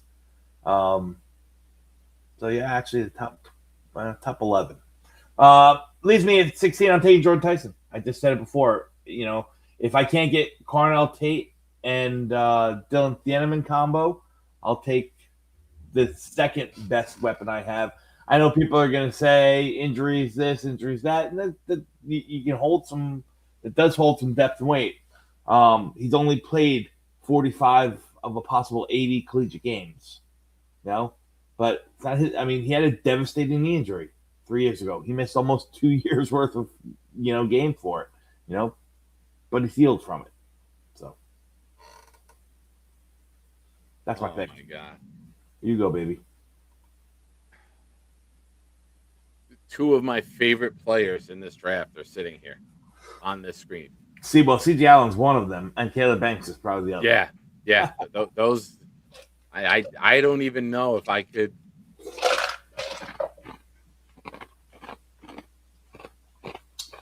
Well, it's funny too, and this is not to sway you. You probably won't find a bigger fan of Colton Hood than me. I mean, Yeah. he's 17 on my board overall. He's my cornerback 2. I'm not suggesting that you take him here. I love him. I think he's going to be great. I don't know if I'd spend a top 40 pick on a cornerback. I am. I've said about Sonny Styles, if you could find a way to get him and have Demario Davis mentor him and coach him and develop him, that's a double win. And I think Styles is far and away the best middle linebacker in this draft. However, I think there will be many years where C.J. Allen would be the number 1 middle linebacker. And I don't think C.J. Allen will be here at pick 33. But if he's there, you take the pick. I would even bump up at 29 or 30 to get him. That's how much I love C.J. Allen. I would take a 4 or 5 and jump up to make sure he doesn't end up in New England. That's me, because I think his absolute floor is probably going to be Buffalo at 25 or 26, whatever they are. I don't think he gets lower than that if he makes it that far. Now, he did, his pro day wasn't the greatest. Take that for what it's worth. I think that, does Buffalo even pick in the round 1? They're a trade down candidate. Yeah. Whatsoever. How about the Bears at 25, right? DJ Allen's there. You trade up to 25 like we did for Jermaine a couple years ago, and you go get another elite player. I think that's my big take, is that the Jets come out of this with 3 first-round picks, and none of them are Ty Simpson. They just go get 3 elite players. That would be wonderful. All right, but let's talk about that for a second. All right, I know Demario Davis is only here 2 years. It's a full 2-year contract. It's not like a 2 years on paper. And he's getting $11 million a year. Sherwood's here next year. He's here this year, right? Questionable for that last year. You got to eat a lot of dead money if you cut him. So, but you're paying him $15 million. So you've got $26 million tied up to it. You think that they're going to spend? Well, a second-round pick, I think you can justify here. I don't know if they're trading up to get him, because I don't know if they want that extra money when they're already spending $26 million in the linebacker room. Let me present the caveat to you. Yeah. Trading Sherwood post June 1st is $9 million in cap savings this year, 16.5 next year, and it's only $2.5 million dead money the next 4 years. So it's only 2.5 if you trade him after June 1st. If you trade him before June 1st, it's 10 million dead this year, 7.5, 5, and 2.5. Yeah. So you could work out a trade if CJ Allen gets there and come training camp, or if it's Hill, or if it's Rodriguez, whoever. It doesn't just have to be Allen. If you get a middle linebacker that you think could be better long term, you can wait till after June 1st, move Sherwood, and all of a sudden that awful contract at $2.5 million when it's $300 million is nothing. It's a drop in the bucket. No, that's fair. I get it.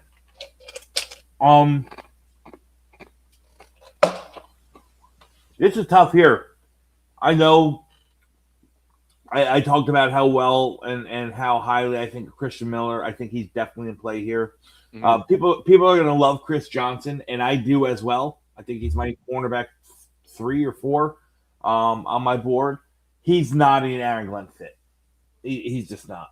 The guys I would think about in this role here, Christian Miller is going to be in the discussion. I think Chase Bisontis, bring him home back to Jersey. I think he's in the discussion.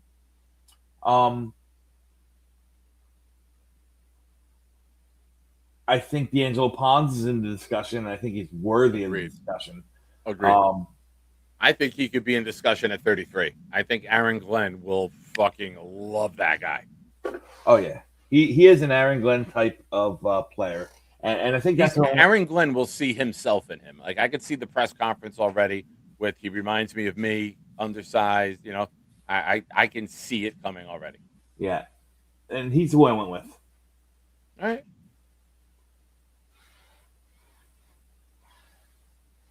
A long wait. Yeah. And do you think we have that weight on draft day? No. I don't think we use all 4 of those top 44. I think realistically one of them is used to trade back. Whether it's 33 or 44 or 16. We might maybe we slide back from 16 into the 20s and gain a third rounder to do that. Yeah. All right. So let's recap who we got so far. We took Arvell Reese at 2, Jordan Tyson at 16, CJ Allen at 33, and D'Angelo Pons at 44. So now we're at 103. Boom. You're up. You want to see positions? Here's your quarterbacks. Everyone you expected. I'm not going to take quarterback. No, I'm just going through the. Yeah. Let me see tight ends just to see if anyone fell. That. I really considered Stowers too at 44. I think that. I'm sure. I think I would take him there. But I like Pons as well. Yeah. The one thing that worries me about isn't Jones like 25 years old? Logan Jones. Which Jones? Logan Jones from Iowa. Yes, he's an older prospect. Yeah, I don't think they do that. I think they go with the younger prospects because that was their tell in year 1, right? With Membu and Taylor, they're both 20 and 21. Yes. However, Nick, they did kind of do an about face on that, right? They went and got all those old players, the Demario Davises and the David Onyemadas of the world. They talked about getting more, veteran leadership, maybe not leadership, but having a more veteran presence in the locker room. So, listen, offensive lineman, I don't think a 25-year-old is that old. Paul asks, how much ice is in that cup? I've been chewing on it, I know. Yeah, sorry, Paul. Let me see. Let me see the safety room here, Don. Yeah. It's a good call, Nick. And all the safeties went off the board, too. Yeah, This is way too early for any of these guys, to be honest. Yeah, I know. For me, I'll talk for myself. This is way too early for any of these guys. How about let's hit interior O line, please. I just want to see the Sure. names.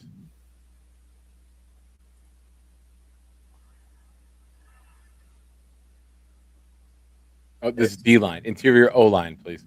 Oh, O line. I think it's a D Yes, line. sir. I'm sorry. Logan Jones, Jake Slaughter, Bo Stevens. I think those are all names that you can. Micah Morris. That might be. I know this rank here, they have him very low. Micah Morris isn't going to probably get out of round 4, so I think you consider him if he's in the discussion. I'm not suggesting that he is for you. I'm just saying in general, if he's in the discussion, you don't wait until 231 to take him. I think that's crazy. All right, Dom. You know how our community can be, right? When something happens, there can be instant creations that hit the world. Okay. Real quick.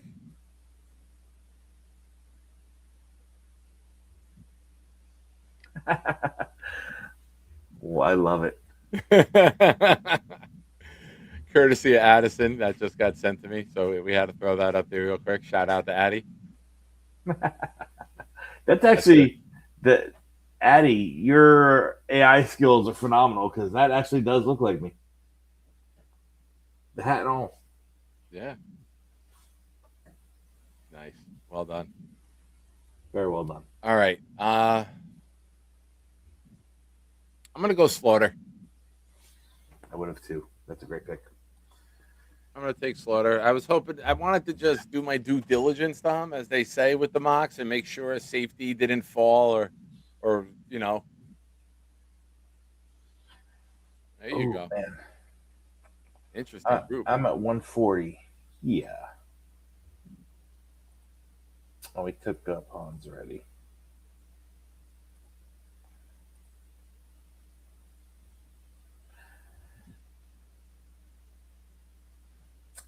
I like Husky. This is probably too early for him. He's okay. No. It gets ugly quick, man. It gets ugly quick. I'm gonna take. Yeah. I'm gonna take Max Llewellyn. Not even a question. You know why?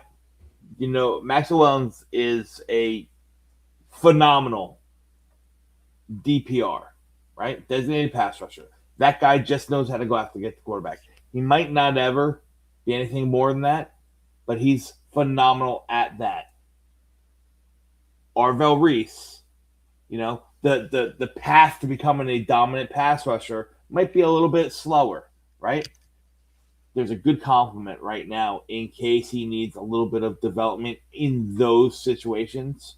And you got to also remember Will McDonald's not very, not long yet, has not been determined long for the team.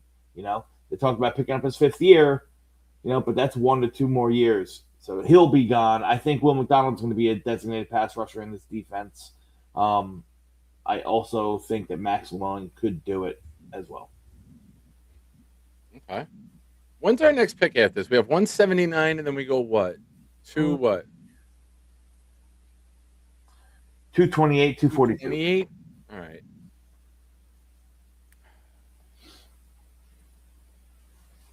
I know the chat may not like this. Give me Kaylan Black.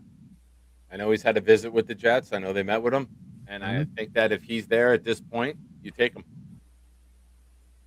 I don't think they force a quarterback pick. Like I don't think they're gonna like a guy. And I think you can go get another veteran. You can re-sign Taylor. You can take a guy later. I don't know. I just don't think you waste it. And I know what people say, take a quarterback, but I think you can get a guy. If you can't get the guy, you're not getting a guy you love at 179. What's the difference between 179 and 228? It's not going to be a guy that you love. It's going to be developmental either way. I can't say that I disagree, bud. I'm looking for a specific tight end that really catches my eye, that could be that complement to what Mason Taylor is. The closest thing is R.J. Maryland or Matthew Hibner. It's funny that they play for both the same team, but they are much more big slots and receivers than they are, what we think as normal tight ends. I just don't know if either of those guys get drafted. They just might be UDFAs. So I don't know if I'm going to go tight end. I think that's a position I'd like to fill. Running backs kind of weaned out. Man, oh man, this is tough.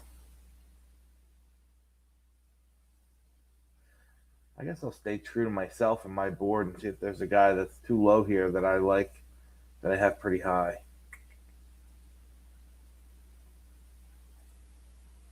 No, not Soy Robertson, that's for sure. Position need.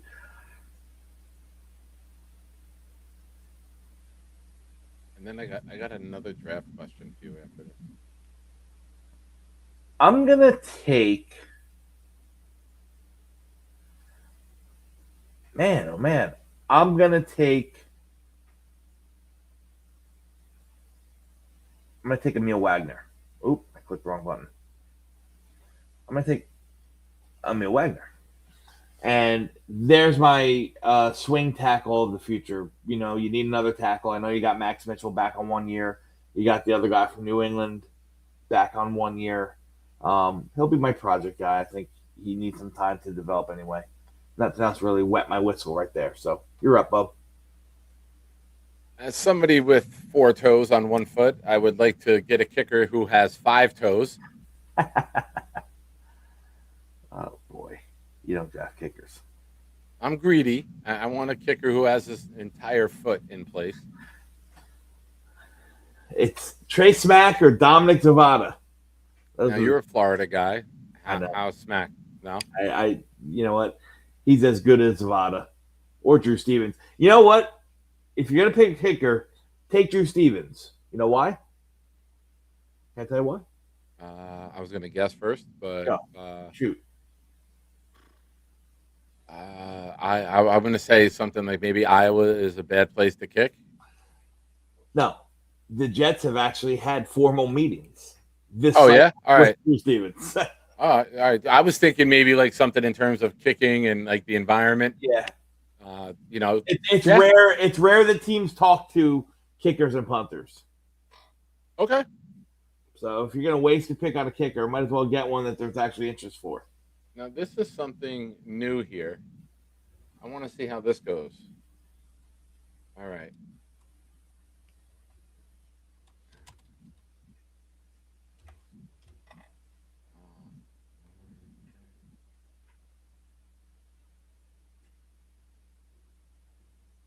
I like that they're doing this. What happened? Create. We didn't get a grade? Am I missing it? Yeah, no grade? No. They must have taken that option out. Not that I care. That's fine. I'm going to download the image.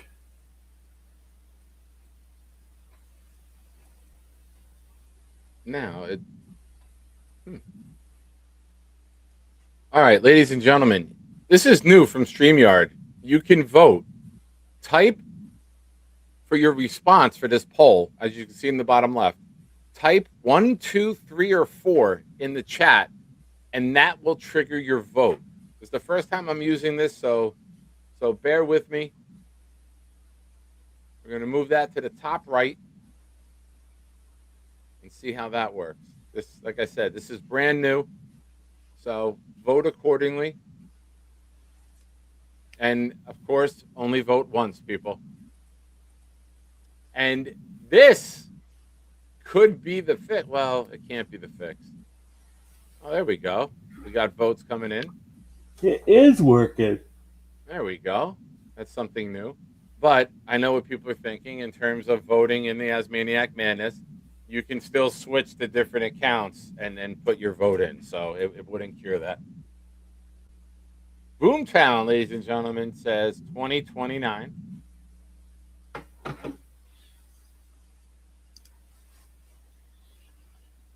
Yeah, that's weird. How come they didn't give a vote? I thought they rated every pick, Dom, and then They gave you used an to. overall grade. Yeah, they used to. I don't know. They changed it. They changed this up. They never used to have this. Okay. So who knows? I mean, the top 5. If you go Reese, Tyson, Allen, Pons, and Slaughter, I'm not mad at all. I think that would be a really good haul. I am not mad at all. I think I would have liked to come out of this draft probably with a tight end. Where's my mouse? I think I would have liked to come in out of this draft with a tight end. But I even like the Max Llewellyn pick. I know I might be the only one, but I think he's really good. So, he's not a starter right now. You don't need him to be. You need him to do one thing, and that's when he steps on the field, sack the quarterback. Okay. All right. Here's my question for you. Shoot. There's a player that could go in a range of 44 to 103 that I really love.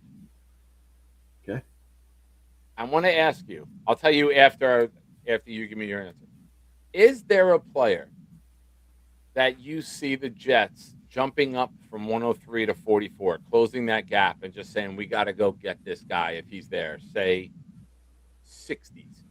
Like, who's that player that, like, you're like, we got to jump for him? If he starts to slide, we cannot let that guy go.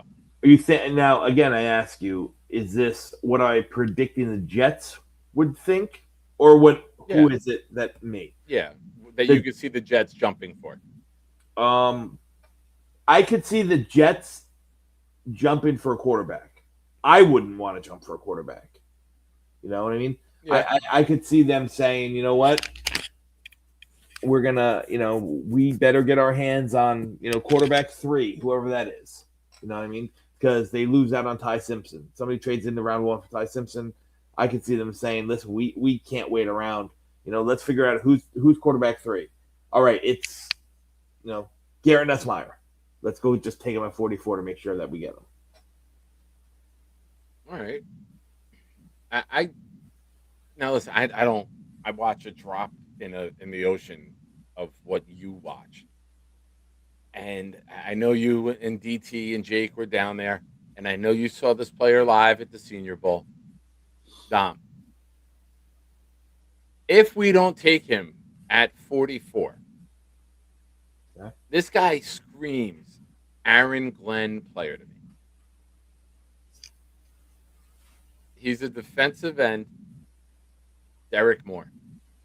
From Michigan? Watching Derek Moore bull rush and knowing how Will Campbell got bull rushed during the fucking playoff, I dream of having a guy who just bull rushes and knocks Campbell on his ass time and time again. Anybody. I think that if you're looking at Aaron Glenn guys, I think Pons and Moore. If we go offense heavy, say we go Tate, and then say you get Vega, right? Say you get Tate and Vega at 2 and 16, right? Let's go to the opposite end of it. Everyone thinks we're going defense. Who were those guys in round 2 who could step in and be defensive contributors? And if you get, say, a Pons, that's an Aaron Glenn guy, right? Yeah. And then if you're looking at Moore, if it's not Zion Young, Derek Moore to me is like an Aaron Glenn type of end. Gabe Yakis from Illinois would fall in that realm. Yeah. I could see. I see why you're saying Moore. I think Moore is a great. If you miss out, if you don't take Reese, and you need somebody that complements and is completely opposite of Will McDonald on the other end, this is a guy that I think. Yeah. But you might want to go for more speed. You might want to go for more exotic. That's the beauty in taking Reese is you get that guy that you can just move anywhere, and you got rid of Jermaine, who more is like a more physical Jermaine. So you just move the guy like that. So you might not go that route. But I just think that the violence that he plays with, and with all of the violent players that we brought in so far, if you go the mold of sticking to that, I think Moore is that type of guy. You know, now granted, you brought in all these physical guys. You might go the opposite and say, all right, we have our substance. Now we need our flash. We need that speed. We need that get home guy. We need that guy that we can move around everywhere. Yeah. Kyle Clifton, very simple comment. Talk Altmaier. Not much to talk about. I wanted to like Altmaier a lot more than I really did, and then I watched him live at the Senior Bowl. So let's drive. In a half a mile, turn right. What was that? Diana Rossini giving out directions to her location on Dom's phone. Christina Aguilera is my Waze boy, but I don't know why my Waze turned on. Come on over, on over, baby. That's right. I know Christina Aguilera, ladies and gentlemen. I can guarantee you we will see that in later. And what did we learn? Altmaier's like he lacks size, he lacks arm strength. He lacks, he's actually pretty mobile. I shouldn't say that. A tick late with his processing. I think he has a chance to, be in a camp. I don't see him as a quarterback that makes it out of camp. You could see Luke Altmaier playing in the UCF or USF? What is the other football program? Other USBL, whatever it's called. Lingerie League? Yes, the Lingerie League, exactly. Which Diana Rossini should be covering. So she's out at the Athletic, huh? Is she? That I was just reading something that said that she was or put on suspension or on not reporting right now. I haven't seen anything because all of the males who cover our sport that we love so much don't have the balls to comment on it.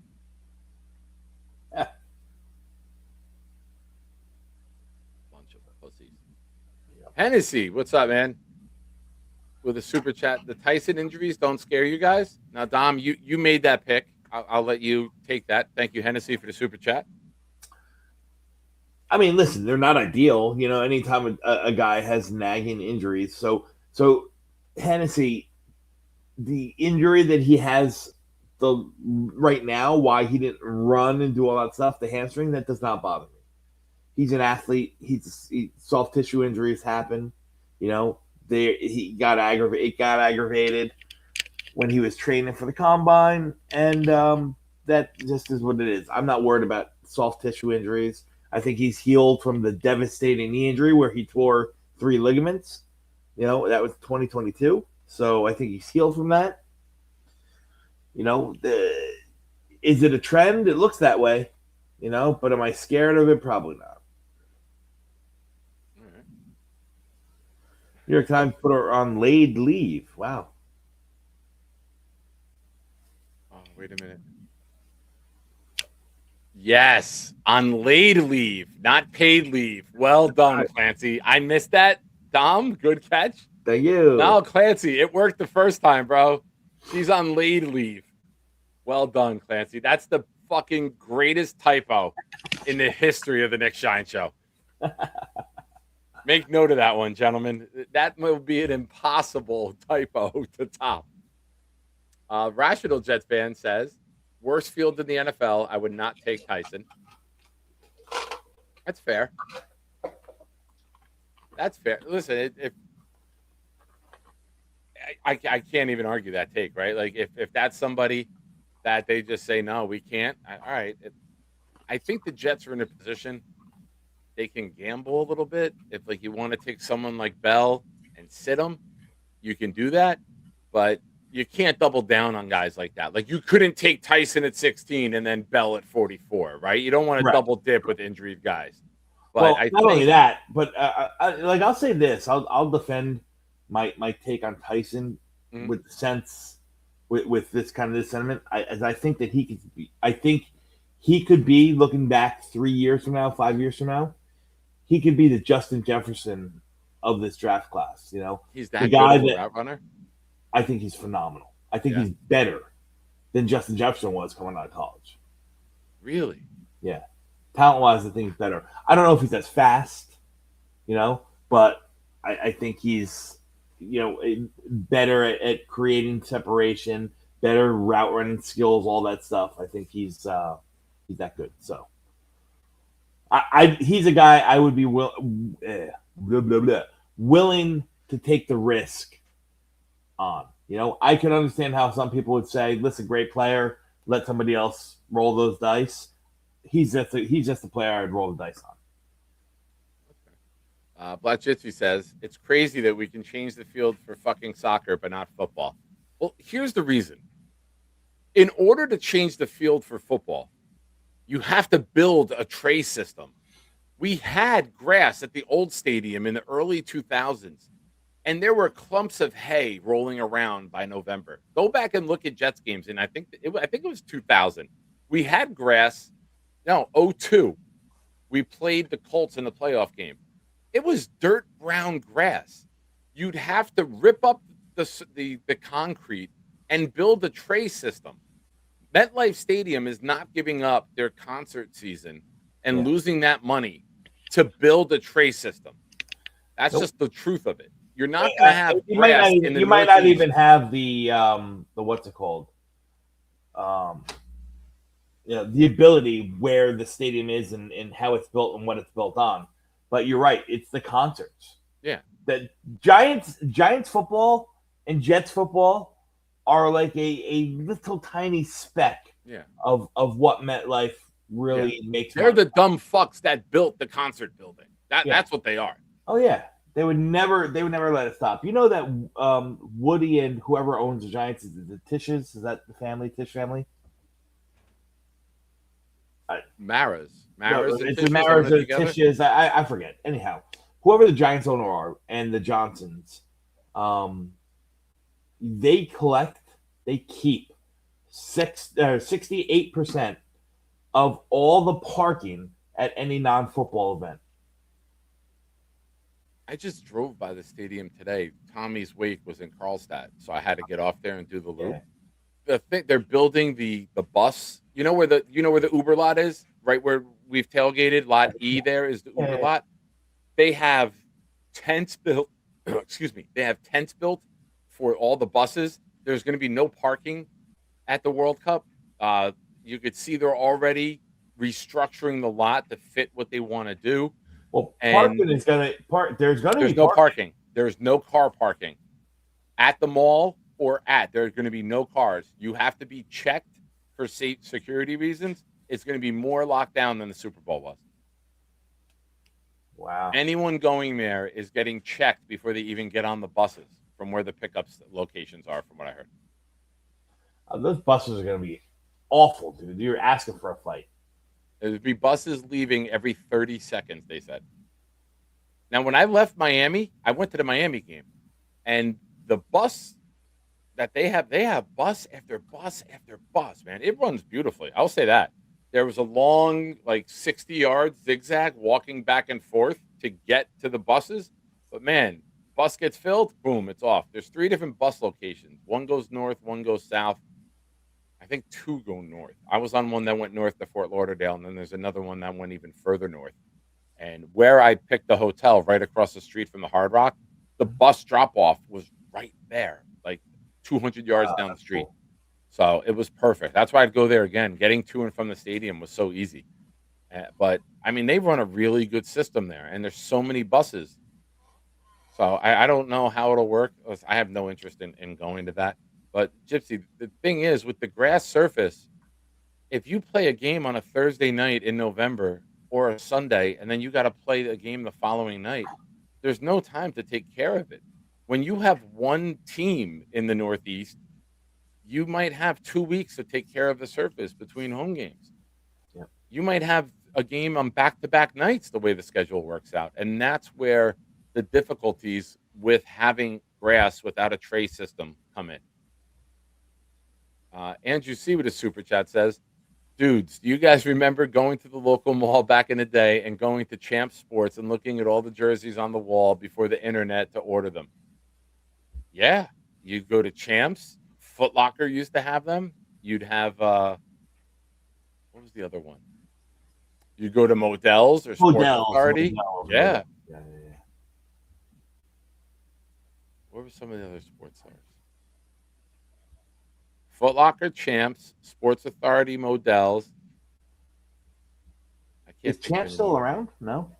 It is, but it's like sneaker, and it's not jerseys and team gear very much. It's more name brand, Nike, Adidas, Reebok. It's more of those type of outfits than specific teams. But thank you, Andrew, for the super chat. Appreciate you, man. Dom, any closing thoughts? Anything that you thought I'd ask we didn't bring up? Anything you want to fire my way? I know you fired one before. I'll say this: I think there's a lot of smoke right now Mhm. around the Jets. I don't know if there's anyone that really has a finger on the pulse of what they're going to do. Things are eerily quiet. I listen. They could very well pick David Bailey at 2. I would bet to think that he's not the selection, not because he's a bad player. I just think that it's that stuff is all agent and kind of placed and agent driven and placed purposely. So don't believe everything. You believe 50% of what you hear and half of what you see. You think that the Titans could trade up for Love? No. I put $30 on Love being the number 2 pick in the draft at plus 12,500 odds. It pays 37.80 if Jeremiah Love is the number 2 pick. Wow. Yeah. So I hope. I'll be hoping. Yeah, dude, if something crazy like that happens, you are going to see the wildest reaction video you've ever seen. All right, Nicky, I'm gonna take off. I got a busy day tomorrow. Get going. All right, buddy. I appreciate you, man. Ladies and gentlemen, the link for Dom is pinned. If you have not gone there yet, what are you doing with your life? I love you. I appreciate you, buddy. Love you too, Thank buddy. you. Can I get you? Oh, he's gone. I had one question to ask him before he left. I was going to try to pigeonhole him into the Wednesday night on the 22nd before the draft coming on. I want to get DT, Dom C, and Buffalo Jet fan back on, and we'll do a mock up to 44. Ladies and gentlemen, Kevin Tattoos just gifted 5.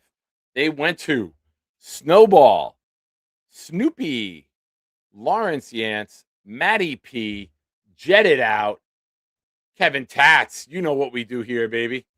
Here we go, baby. J-E-T-S,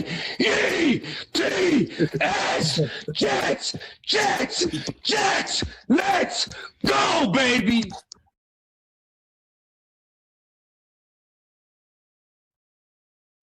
And that is so good. Andrew C., I said earlier, I owed you one. Here we go, baby. J-E-T-S, Jets, Jets, Jets, let's go, baby.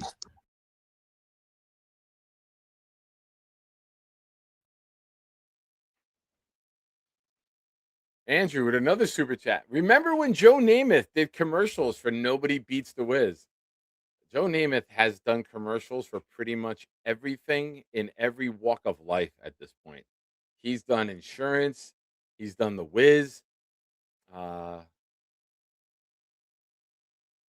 He's done a bunch of them. Don't worry, Chris.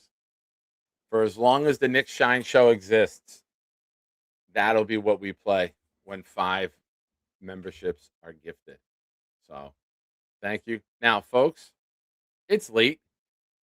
Oh, hey Siri, text Charles. What do you want to say to Charles? I hope you're not masturbating right now when this text message pops up, comma, but if you are, keep up the good work. Period. I will be there around 10:30 tomorrow morning to pick you up. Be ready, look nice, don't be bloody from shaving. Love, Nick.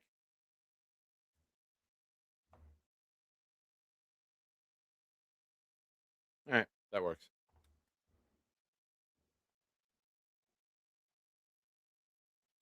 Try again. There we go. All right. Yes, Charles will look snazzy. I have to print out his resume. Shout out to Kevin Tatz. Thank you, man. You're the man. Oh, that's the wrong link. I'm tired. All right, let's drop this here. I'm not used to being up this late. Listen, I know I was the late night guy for many years. I've been sleeping in the 9 or 10 o'clock hour most nights now. It's been different, man. I need 8 hours of sleep. I do. If I don't get it, I'm a miserable bastard. So I'm very self-aware.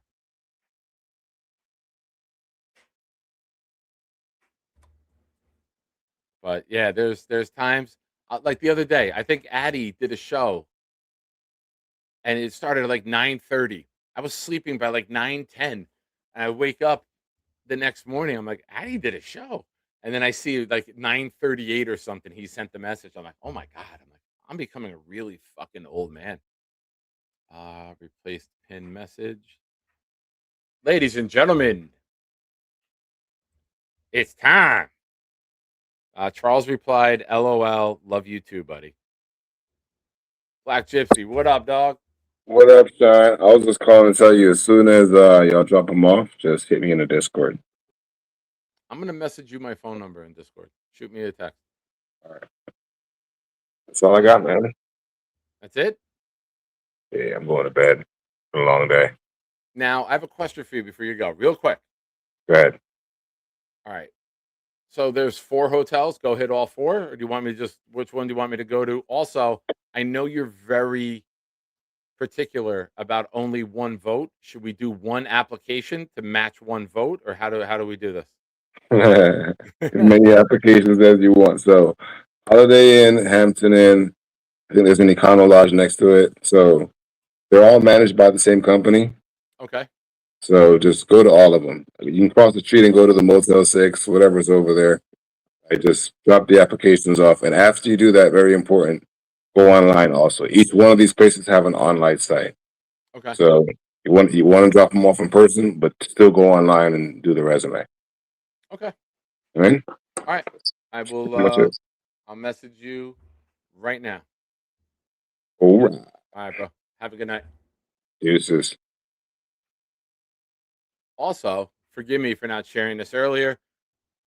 Courtesy of Addison. Make the call line shine, baby. That's what we do here. Thank you, Black Gypsy, for calling in.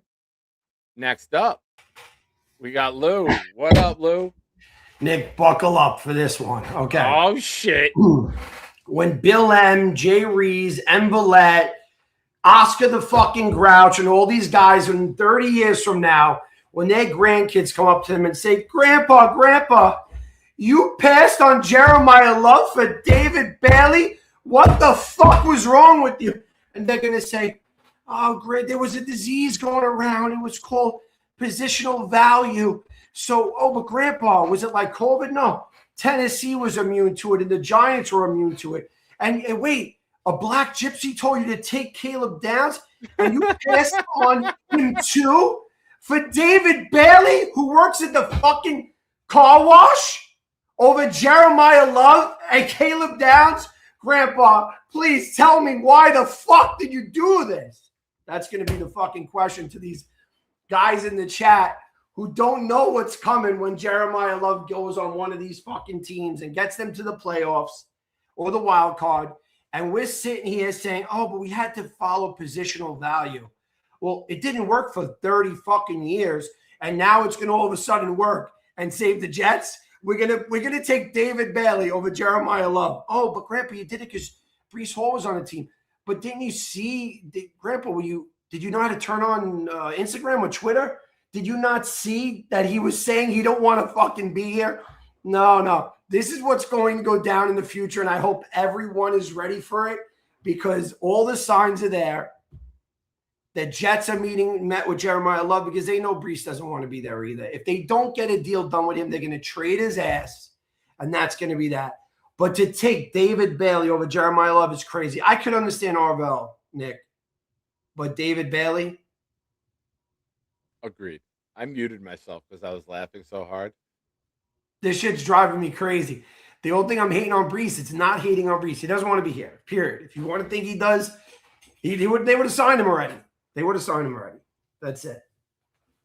A couple comments. John with a good one says, Lou, what are you going to say when Jeremiah Love in his first game tries to hurdle one of the defenders and winds up in the blue tent?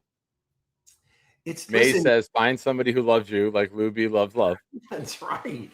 I'm telling you guys, you just got to trust me on this one. We need to take him. I'm doing everything I can to try to find ways. He says, Lou B woke me up. Gypsy, come on. Serious, you know. I know. Can Gypsy get back on? I know he knows, man. David Bailey over Caleb Downs or Jeremiah Love? That's crazy. I don't even care if Brees stays on the team. Put Jeremiah Love, make him a receiver for a year or two. We need a receiver. Jeremiah, you could go over there. Brees, wait, you could catch too. Go over there. It's no problem. Nick, these are very important times right now. And somebody just needs to tell me one thing. Why are the Tennessee Titans more ready for guys like Love and Downs, and Giants are more ready for Love because they have a quarterback? I mean, it's because where they're picking, I think. But Nick, it's only one pick away. The Giants were about to get first. The Giants were about to get first pick. Tennessee could have been first also over the Raiders. We all suck at 5. 1 to 5, we all suck. We're all up to 6. Well, there's different schools of thought, right? I think the Titans and the Giants both have their quarterback. Do you give your quarterback the runner to pair with them? I have a question for you, Nick. Shoot. Super Bowl. If the Super Bowl was tomorrow and the Jets had to play in the Super Bowl, our dream, right? I'd be dead. You think my heart is surviving winning the AFC Championship? You think that this ticker is going to survive that night? I'm just using a very big hypothetical right now. Okay. All right. Everyone on this channel right now, every one of you, whether you agree with me or not, we're here because we want the Jets to win a Super Bowl. That is the bottom line. Well, every single person on these chats, we want the Jets to win.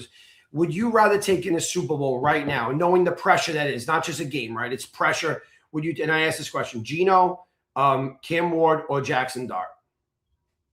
Geno, Cam Ward, or Jackson Dart? Super Bowl. Everything's on the line. Everything on the line. Are they with their teams? Or are they the Jet quarterback? No. The Jets. We're gonna Jets are in the Super Bowl with all this new defense that we just got. All the 8-9 guys. Give me Cam Ward. Cam Ward. Okay. So how much better is he than Geno? I'm not saying that Geno is good or anything. I'm right just saying, now, Geno is probably based off of last year, even though Geno was down a little bit, I would take Geno in terms of experience and ability. But I think Ward within the first couple games this year with Dable will go to a new level. Don't forget, Dable helped build Josh Allen and turn him around after his bad rookie season. He had Dart last year, and Dart looked promising. I think Cam Ward is. I think Cam Ward can be. I don't want to say top 5 quarterback, but I think Ward will be good enough to be top 15, and then maybe 12 to 10 by the end of the year. So last year I was screaming like this for a guy named Jackson Dart. I was screaming Jets should take. I was going crazy just like this. As much as I love Jackson Dart last year, and we fucked that up because we needed a quarterback, and now here we are. I don't think we fucked it up. We could have traded back up and get him. I love Membo, but we could have traded back in. The Giants were able to pull it off, right? We didn't take any quarterback last year, which was crazy because we didn't want to make Justin upset. To take they bought into Field. They had Fields and Taylor, and they believed that they were going to make Fields everything they envisioned. Yeah, but you don't press if you think you have the answer. They could have took one guy, Jalen, someone, Will Howard, someone on the bench. We ended up with Cook. But what I'm saying, getting back to my point, is why are the finish? All I hear is the finishing piece. The running back is the finishing piece. The disease again. So the Tennessee Titans are going for a finishing piece. The Giants are going for their finishing piece. They both suck. I think the Titans will be much improved. Me too. I think the additions that they've made, and I think the coaching additions are going to be. I love Dable. Like I wanted Dable to get fired last year, and I said I would take him as the head coach. How much because better I is, want is him as Dable an than offensive Frank? mind. I always tell people, if you want to see how good Brian Dable was as a play caller, you go watch the Giants playoff game in Minnesota where they needed a drive to take the lead. And it was one of the best drives I've watched. And it was, guys were wide open. Jones was making the right reads. Now, I'm not saying Daniel Jones is a great quarterback, but if you can give him a more talented quarterback, I think Dable's a very good offensive mind in this league. And I would have loved him to be on the Jets staff. Look, So, me too. Me too. and I think Saleh calling the defense now, you're looking at a great coaching staff with a young, talented team. That I think they could be the surprise team in the AFC this year. Oh, and if And Jeremiah Love goes they there, don't even need Love to do it. They can do it with a second round running back and adding Carnell Tate. Take him to give Ward another weapon, and then who knows what you could do from there. so what I'm trying to get at, obviously, is Excuse me, very quick. The game is still going on. Reporting from way downtown, I'm Diana Rossini. Anyone who throws a chat comment in as Diana Rossini, I have to read. We started that earlier in the show. I drank a ton of fluid today. I'm going to throw someone on here with you who also has a lot of love in his life. my man. There he is. Lil B. Let's talk about Jeremiah Love. I mean, I was very anti, right? Okay. But I mean, you're the captain. Love boat. Love boat. I Drew, mean, did you watch his highlights? I've been watching a lot of your calls, and like this guy's starting to make a lot of sense. Fucking, as long as you agree with me, I'm good, right? Because these other guys, no, as long as you agree with me, I'm good. I can sleep at night tonight. Believe me. The fucking glasses are phenomenal, by the way. I don't know where you get them, but they are. no. Well, I got them at the glasses factory, but you know they broke. You know. Any discount on one?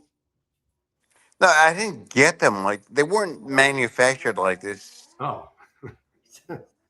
But Love had two. I mean, that's a stretch, huh? So wait. So let me ask a question.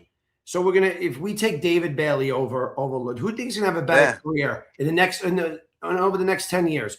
Who do you think is gonna have a better career, David Bailey or Jeremiah Love? Love. No, but we're gonna pick David Bailey because we don't have No, any. I'm also not in the David Bailey. You know, I'm in the Reese group. I like Reese too. I would be. I'm going to the draft. I will be there front fucking row. I don't know how I managed to get into this jet pit, but I am. And if they pick Reese, I will be happy. If they pick Bailey, I'm going to be pissed. But like, I remember you said something to me that like really really rang some thoughts, right? You said trade Brees to Jacksonville. So if you trade Brees to Jacksonville, maybe you can get their receiver because we definitely need. Why? Yeah. Why? And then Jake says something to you about money. It's not possible. Why couldn't that not happen?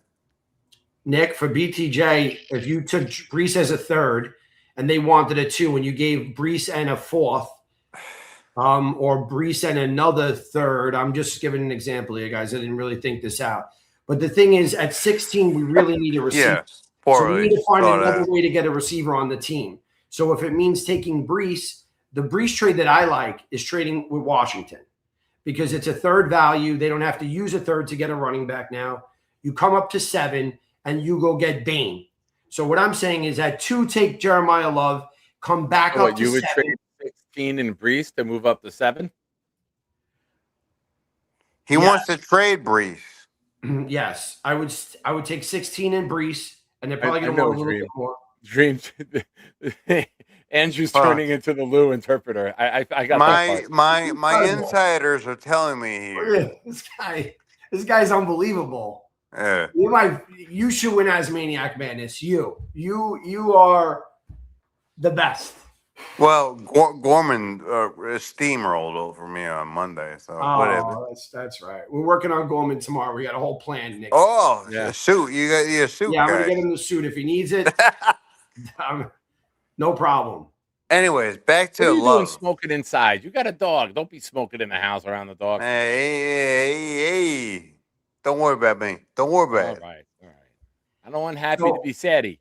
Back to Lou. Back to the trade. I would take Brees. I would trade him to Washington. They need a running back. Love will not make it past 7 no matter what. That's a fact. It's never, ever, ever happened. Right? Yeah. They need an RB.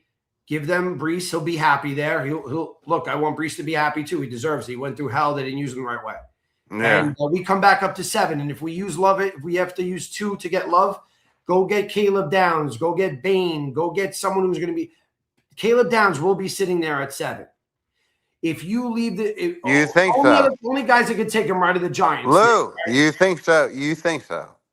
The only other Caleb. team that would take him Caleb is- Downs at 7. I think Caleb Downs would be there at 7. All right, continue. Okay, so now we have Love and Caleb Downs on the team. we have them. Nick, We have we them. have them now. Now we I have just love the. All right, continue. we have Nick, like that you Nick, made we sure you have him now. understood it He fully. is on the team now. yeah. Nick. And now Okay. guess what? Our defense, all the things that Nick Shine was saying, I listened to all of it. How we need to beef up the front and we need to stop the run. And we did it. We went and hired a lot of those guys, and we still have more picks. And we still have more picks next year. So we beefed up our defense, just like Nick Shine said. He literally said, do this, get baddies, Nick, get these guys. yeah. We went and got I them. said We build traded up the Jake- front 7. I would take every effort to build up the front 7 this offseason. And Nick, there's we're more not guys, done. right? Malachi Lawrence. There's more guys out there. Zion Young. There's Oh, guys there. that name alone, Malachi Corley. Ooh, No, Lawrence that is a name, big difference. He'll eat him. that But I name, just wanna that say- name alone. Oh, there's a guy, Malachi Fields. That's a guy, yeah, that's a receiver. Malachi Corley and Justin Fields on our team. No, we don't want that guy. No. He's gone. What I'm saying is that if we do sacrifice edge at the second pick, it does Edge. not destroy our defense. We have a lot of guys and we have more picks. There's Yeah, later but guys. who's our guy on defense that's gonna spy? Who's the game changer Just- on defense? Who's Not gonna Sherwood. spy? Who's gonna spy Drake and Well, that's why I would take fucking Arvell over. Josh and Malik? Malik now. Why does everybody have a quarterback that we can't guard? Well, that's why I do like Arvell. But I can tell you another. Yeah, another there you player. go, Arvell. And then we're back to Bain would give him Arvell. problems too, and so would Downs. Downs, even as a safety, gives the quarterback a fucking I problem. know, dude. Could you imagine? Yo, could you imagine having like our own, like Ed Reed, Yeah, we could. prime Ed Reed Yeah, trade Brees to on come the up. Jets, right? That would be dope. Yeah. But who could? But would I don't know. Look at the quarterbacks in our division. It's fucking ridiculous. I agree. In our So, Guess what? so you're You know on those the love, quarterbacks do, Andrew? look, you're on the love boat, and I Yeah, you know what agree. those I quarterbacks kinda do? They am score a too. lot.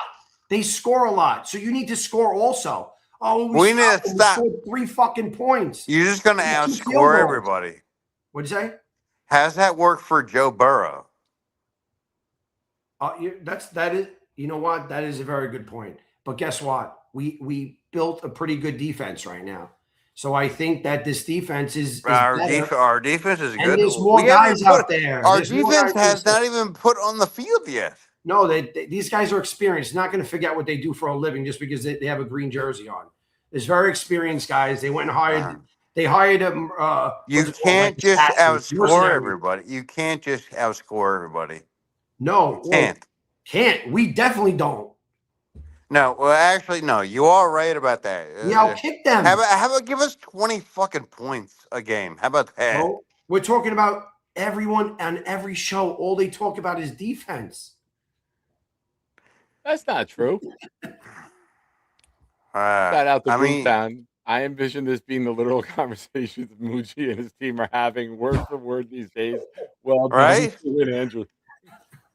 Boomtown, a Canadian. He was probably thinking of like, I want the dream to draft for us. Then we'd be saved. But Nick, is we that are. true? Well, I would give, yeah. I don't. And Boomtown, go on, yeah. Shout I out to just want to ask a Snowball. question. Hold on, guys. Shout out to Snowball, Jets Worldwide. Go to subscribe to them if you haven't already. Boom. Who's AG and who's Muji?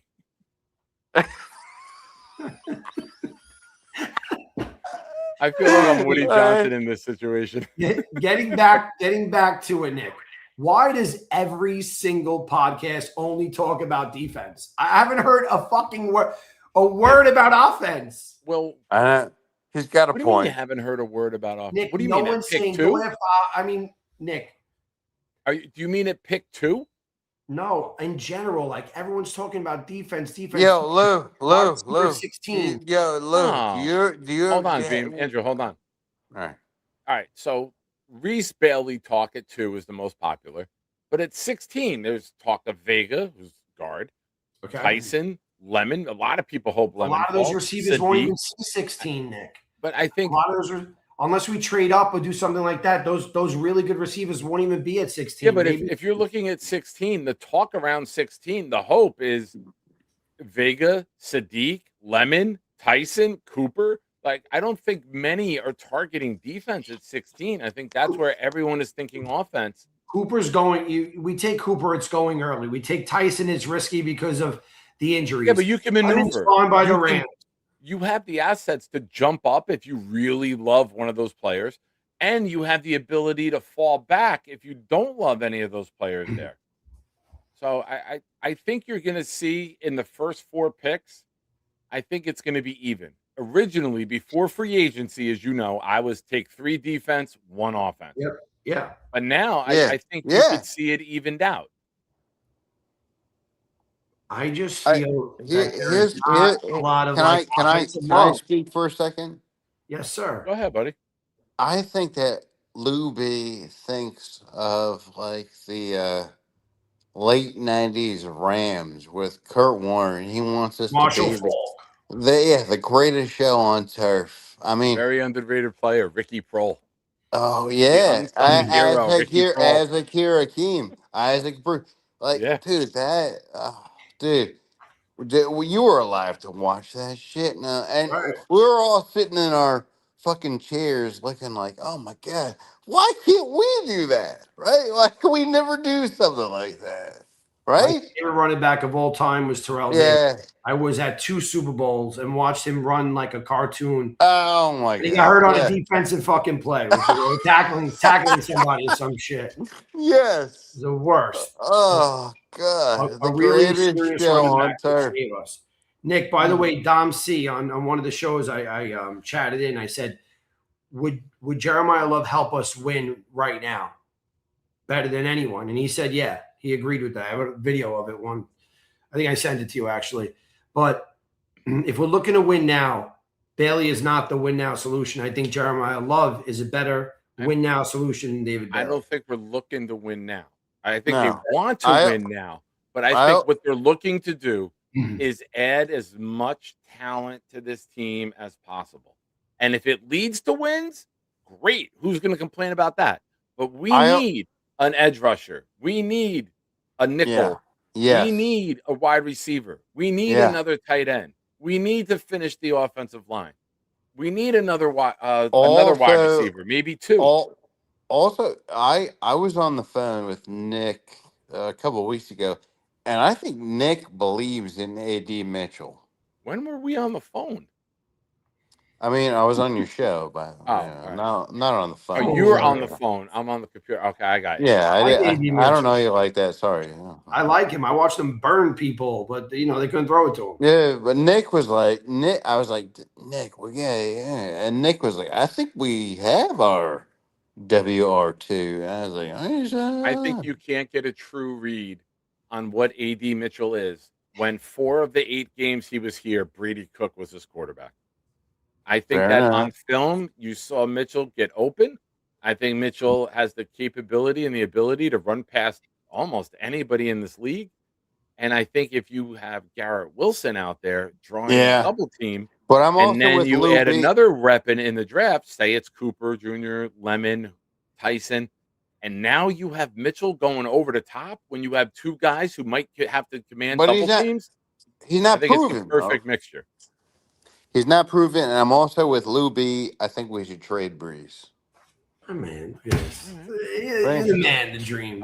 Shout out to Johnny Boy, member of the channel for 22 months. Says I love Rossini. Inside scoops like ice. Yo, Lou, Yeah. when is he going to be higher value right now? I mean, like, we go out here this year and he stinks and he sucks, or he goes out here and he's amazing, and then we have to pay hand over fist, right? So it's not that I think Brees sucks. I think he's good. I But don't- there was I don't one either. thing I want to say about Brees, and this is the truth. Yeah. He runs into the lineman a lot. Like he runs Yeah, into no, the yeah, offensive exact- line yeah, a yeah. lot. I'm like, what the But You know, I when watched he him play a shifty lot. out to the side, he's The amazing. spin moves in the backfield fucking infuriate me. Yeah. The spin moves 2 yards behind the line of scrimmage, that's a guaranteed loss. Infuriate me. Yeah. Sometimes you gotta fucking go run through contact, Brees. Is that him or is that the play calling? That's him trying to avoid the play is broken down.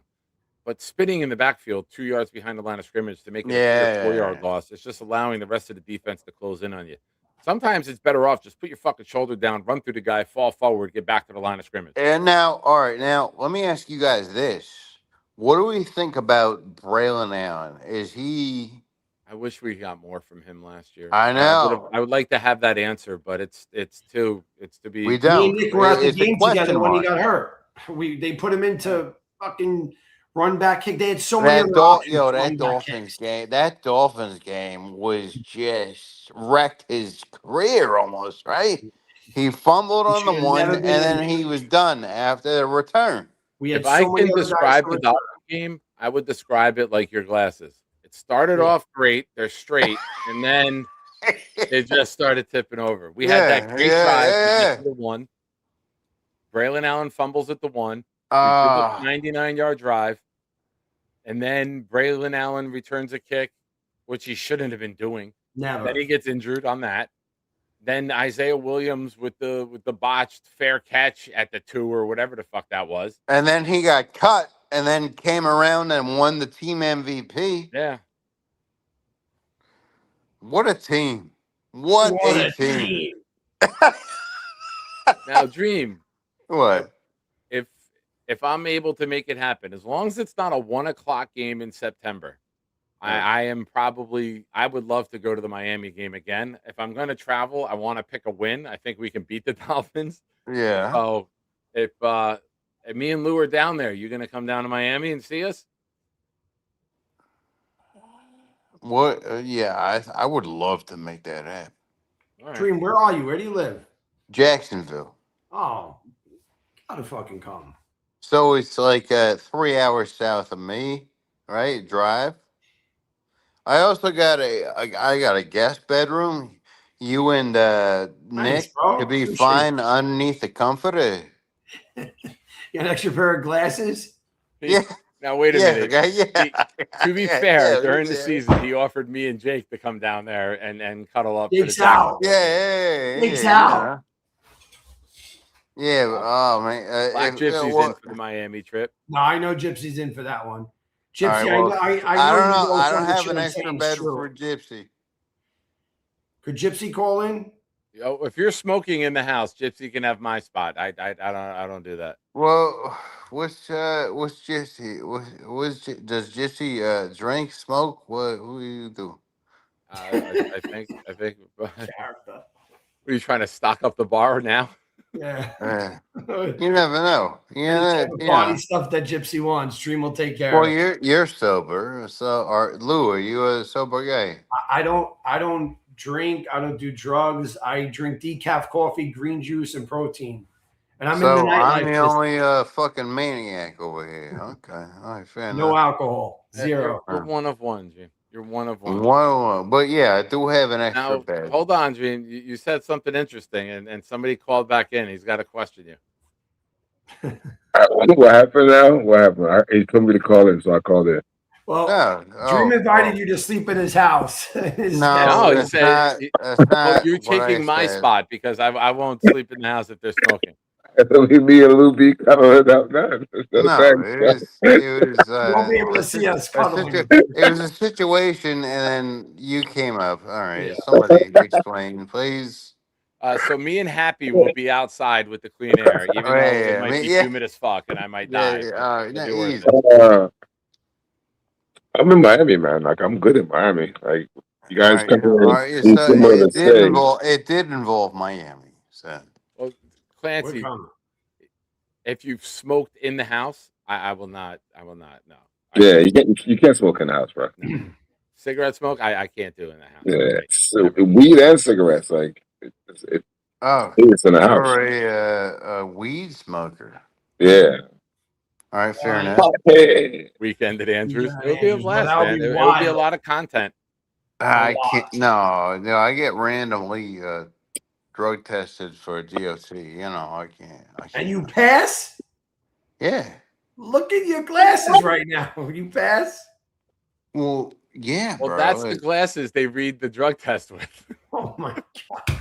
What, you think I'm doing drugs and I don't drinking know, all the before time? The glasses don't make you think that you're sober right now. I'm just saying. And I spot this out pretty good. That's what I do for a living. Well, yeah, bro. Like, what do you? I drive a propane truck. Like, what do you think? A propane truck? And you Those see you're a glasses? truck No, I driver? don't wanna be anywhere near Yeah. you driving. Oh, that's hilarious. And you see the Texas. Yeah. People Andrew, think we- this is fucking hilarious. No. Sorry. I'm sorry, but a propane truck is very dangerous. Yeah. Are you wearing Now your glasses are So gonna- is an Are you Atlantic wearing City the club, though, glasses? Lou. Are you So is wearing an the Atlantic glasses City club. I've been there. in a propane truck? Oh, Dude, if I was a cop and you had those glasses on, I pulled you over driving a propane truck. no, I get pulled over by DOT a lot just to check my papers. Man. DOT does stop. Those folks. glasses. Yeah, they are stop on. you He for all doesn't the race drive with the papers. glasses on. Yeah. I don't know. Maybe I'm missing something. What? I mean, What are you missing, Lou? I'm Are they saying, reading how do you glasses or are they get like glasses? blind glasses? No, these are my glasses when I'm at my house just playing video games. Oh, okay. Okay, I got you. Drive So with. you have So I astigmatism can then. read the subtitles. I have work glasses, you know, Oh. that I yeah. All right, No, got you. I'm not driving the truck right now. I'm not driving the truck right now, you know. With the half glasses on. I'm just No. saying, you could hit a bump, your glasses go off the propane turn. I'm just saying, Dream. You Just trust me. I only got the one arm. When I I get up trust you, off man. the You chair, love they love. fall off. Okay. Yeah, he doesn't drink during the week. Oh, No. yeah. We've had this. My introduction to Dream last year. We've had he doesn't drink during the week. He's a model citizen. He can't really call into the shows because with the trucks and everything, and the cameras, you can't be using your phone. So he'll tell me all the time. I listen to you. I listen to Jake. I And, send him emails. He sends emails. He does email. Gypsy, back to football for a second. Will you take David Bailey over Downs?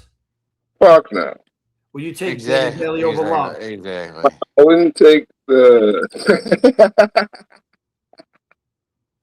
Yo, those tears will be good for you, man. Like I'm sure they'd help your fairness veins. I mean, you wouldn't cheat when you vote. You just vote one time. All the good stuff. All right. For football, I would. Now that is the guy right this there. is kind of fucked I mean, up, I gotta say. Lou. Yeah. That's you? I guess so. This is, I would have made my own art. Shit. Man, I didn't know you worked out like that, bro. I don't know. It's no Respect. exaggeration. The lube.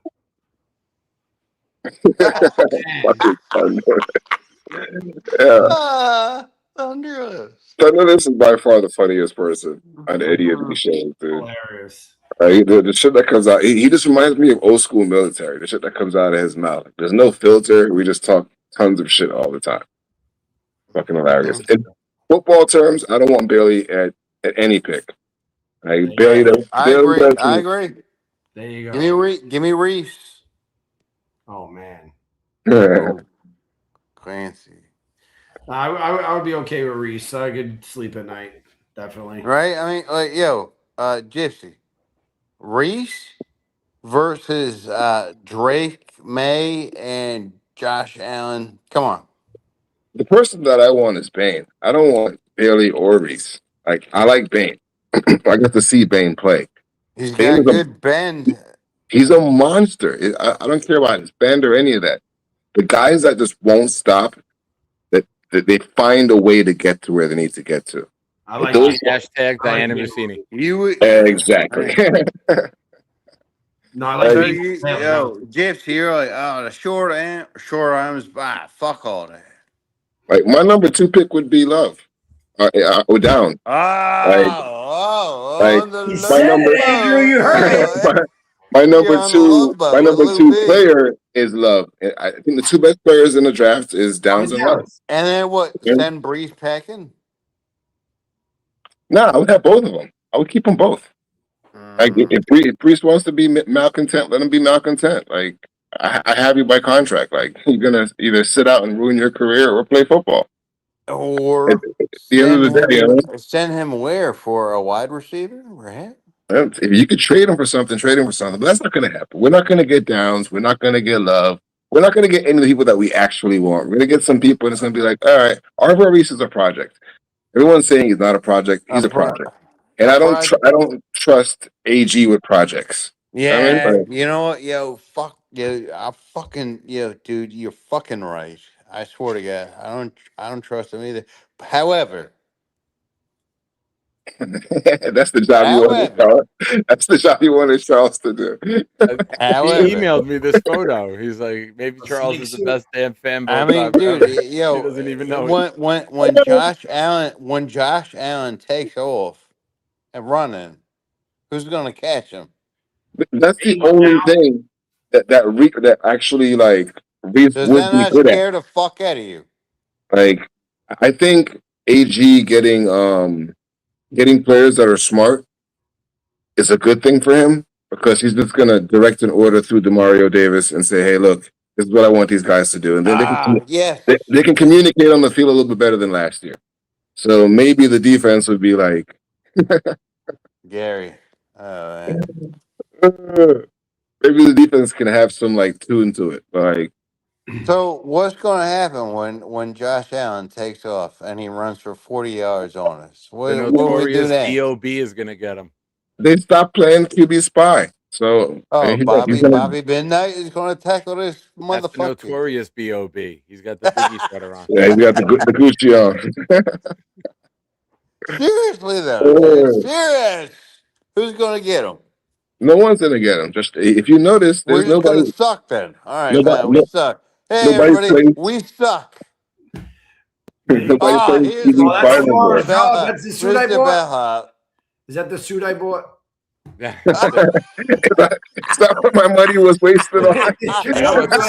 That's one of the buttons flew off. That's what broke the dream glasses. Oh, man. Hey, I'm not paying for any repairs for this suit. No, it's perfect. I'm only purchase, Nick. Wait a You second. get the job if he shows up at the Hilton tomorrow like that. That'll be hilarious. Already in his, Oh, his costume. what if he? Yeah, he just works there now. Nick's working on that. We got a whole. There's a picture of her holding the football. I changed it to her holding her nose. Or a dildo? What is she holding? Her nose.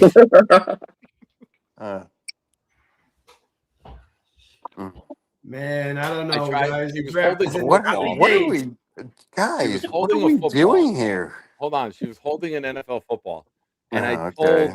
ChatGPT, replace her nose with the football and put the nose in her hand. But it wouldn't fucking do it. Crazy. You're really in your feelings about this Rossini thing, huh? If that was the Jets, Oh, the zoom in. Okay, now we get it. All right. yes, he's got a crazy face, bro. Yo, guys, can I tell you all something? Yes. Safe place. You remember there was the photo of Shawn Michaels, WWE wrestler, right? Yeah. Where when he was doing the like Playboy pose He and did the covering up Playgirl. his Are you junk. talking about the Playgirl pose when he had the belt across his lap? Yeah. I fucking could speak dream. That's great. Go ahead. And I took Nick Shine's photo and I put it on ChatGPT and I tried to put it on Shawn Michaels' body in that photo to send it to him, right? Way too much And time on your hands. and it stopped it and it said, "No, this is a celebrity. He's a well-known man of the Nick Shine show. We're not allowed to do that." He sent me Shine, all yeah, these Nick, screenshots. remember? He did. Yes. Listen, Charlotte, You're And a I read well-known your emails celebrity. You're as not you, and I allowed hear, to. man, he's like, you made it big time. He's like, ChatGPT knows you. ChatGPT is like, no. Nick Shine, no, we can't have that. No, we don't want to ruin this man's reputation. You know what I mean? All right, so here's my last question before I get off. All right, let's go. Because Hashtag, that's what Mike Vrabel says. that was a good one. That was a good one. That was good. That was quick. That was quick. Damn, I almost forgot my question now. All right, Lou B. So, but if you notice, you started a little trend, all right? The love trend, right? Because everyone just tried the Simpson trend, but it just wasn't catching on. The love trend was a better argument, right? But the second you started I'm on board. The second you started it, you unraveled Neil. I know. Because Hold on. Ah, damn it. Dream, you moved. You had the fan perfectly over your head. It looked like you had a crazy fucking pinwheel hat on. Sorry. Go ahead, Jiffy. I get amazed. After Chef Kev beat Neil started to unravel. Because Neil within like the last week has been the heel, which is kind of funny. So if it's not Love, who is the next, or Love or Downs? Who is the next person that you want? Because most likely they won't be available to us. So who's a feasible player that you really, really want other than Love on the team? Feasible being the word. That we would take at 2? Let's take 2 out of it because two puts you in the predicament of Love Downs. Interesting. Yeah, good right? point. So let's take that out. At 16, who's the guy that you want? If it's not those guys 16? At the top? Yeah. So at 16, I just don't think the receivers that we need are going to be there. I think the only option is going to be either Sadiq if he gets passed on by. If Kansas City passes on Sadiq, I think they're going to have to make a choice. Kansas City's not passing on Sadiq. That'd be stupid. I heard a few things today, a few drafts today, about them going in a different direction. Who have you heard from? My insiders. Yes. So okay. Let's just roll this for a second. We definitely need a receiver. And Carnell's going to go first, right? I think Makai Lemon goes second. I think Sadiq as a receiving threat goes third. And I think Tyson, because of injuries, goes fourth. I'm saying this. My big draft hot take is Sadiq is the first receiver drafted. Thank you. Wow. And it's so crazy listening to football. And I'll tell you right now, I wouldn't be surprised if it's Cleveland. Because I think Cleveland needs weapons. And if you get the best, I'm not sleeping on Sadiq being the first pass catcher taken in this draft. I hear people talking, they're so antiquated in the thought process. Sadiq is the tight end. We don't need another tight end. Like, all right, you open your mind up. He doesn't have to be your tight end. He doesn't have to be your tight end. Just make him wide receiver 1. Make him Brandon Marshall. Third wide receiver. One at a time. Yeah, you know who part of this community is screaming about Sadiq is Briga. I want Sadiq. I want Sadiq. Right? You need that one guy that can go one-on-one on the edges. You need that one guy. It's not Garrett. Everyone keeps on. Garrett is a great receiver. He is not that guy. Yeah. Like We need to put him in better situations Really, so Jesse? so Really? he can maximize. You don't think? No, no. We keep on getting him in situations where he's going to get hurt instead of putting him in situations where Yeah. he All can right. Yeah. thrive. Fair. Yeah. Like put him in Well, somewhere where he can thrive Gypsy, in the slot. Justin Fields got him hurt last season. Yeah, Yeah, because hospital. Justin Field throws hospital balls. But Yeah. Sadiq Go on the on. outside as the one of the two, Garrett in the slot, and then Mitchell on the outside with Mason. That's an awesome setup. Oh, I would Like- love to have Sadiq. Like just make him a receiver. He's fast enough to be a receiver. He's tall. You can throw those one-on-ones with him. Like that's perfect for Gino. Yo, Run deep, Gypsy, go what fast, was I'm gonna throw that? the What ball was to you, that bro. pass that fucking Fields got him hurt? What was that game? It was was it He Denver the only game. played a few games. He played. Huh? He only played It a was few the- games. It was the Denver game. I yeah think it was. in London, right? Yeah. Yeah, and he tried Yeah. to throw it to the sideline. Side- and yes. he threw it behind Yeah, him, and he was that's fucking Yeah. wide open because the He cut threw, was yeah, so he good, threw behind him, that's right. and he threw it behind him and got him all Yes. twisted up. Wait, Gypsy. Kansas Bain could be gone by Kansas City could take Bain if he's there. That's who I saw.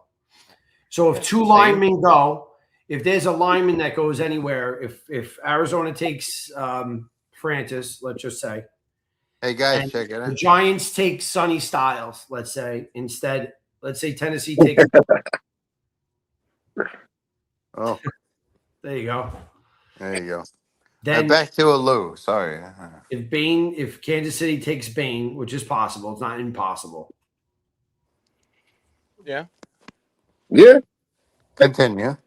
Then Sadiq. Who else would take Sadiq? The Ravens could take Sadiq. They lost likely. Maybe I don't see Sadiq getting past Andy Reid. Andy Reid's offense runs off a tight end. Good tight ends that can be moved all over the field. Like the second it was said, I was like, "Ooh, why didn't I think of that?" Like he is what you need with the Travis Kelce there. Because you're not saying take him at 2. What pick? What pick does the Chiefs have? 9. Chiefs are at 9. But Gypsy, if you trade that high, Caleb Downs could be there too. You would take Sadiq over Downs. Is a big decision. Knowing that Aaron Glenn, what I think Aaron Glenn would do, I think he would go defensive. No. So, Definitely. Gypsy, no. What would you do? What I do, I would take Downs. If I can get me- Downs, I'm taking Downs. Me too. Yeah, Downs. But I because would of the take- situation, I think he's taking what they need. I don't think he's going to take what he would normally want. I think it's Kansas City and the Ravens, and I'm just like winging it right now. That if both those teams don't take Sadiq, then I think he's there at 16. I would take him. I think Sadiq could go 6, 7, 8, or 9. Browns, Washington, Saints, Chiefs. If Yeah. you're looking at the best player, I think Browns would Sadiq take could be Carnell viewed- 100 times over. They would take Sadiq. Just the Ohio thing and Carnell Tate. I think they would take Carnell Tate over Sadiq, even if he's better. I Real really quick, do. hold on. Now let's go to What Did We Learn Today, courtesy of Nick Shine. All right, folks, we just hit the 3-hour mark. We're going to start winding the show down. Start dropping your what did we learn in the chat. Boomtown, Canadian. So is my brother-in-law. Go on. Boomtown's your brother-in-law? And Boomtown is Canadian, like my brother-in-law. Do you have any relation to the guy that set the Scott's toilet paper factory on fire?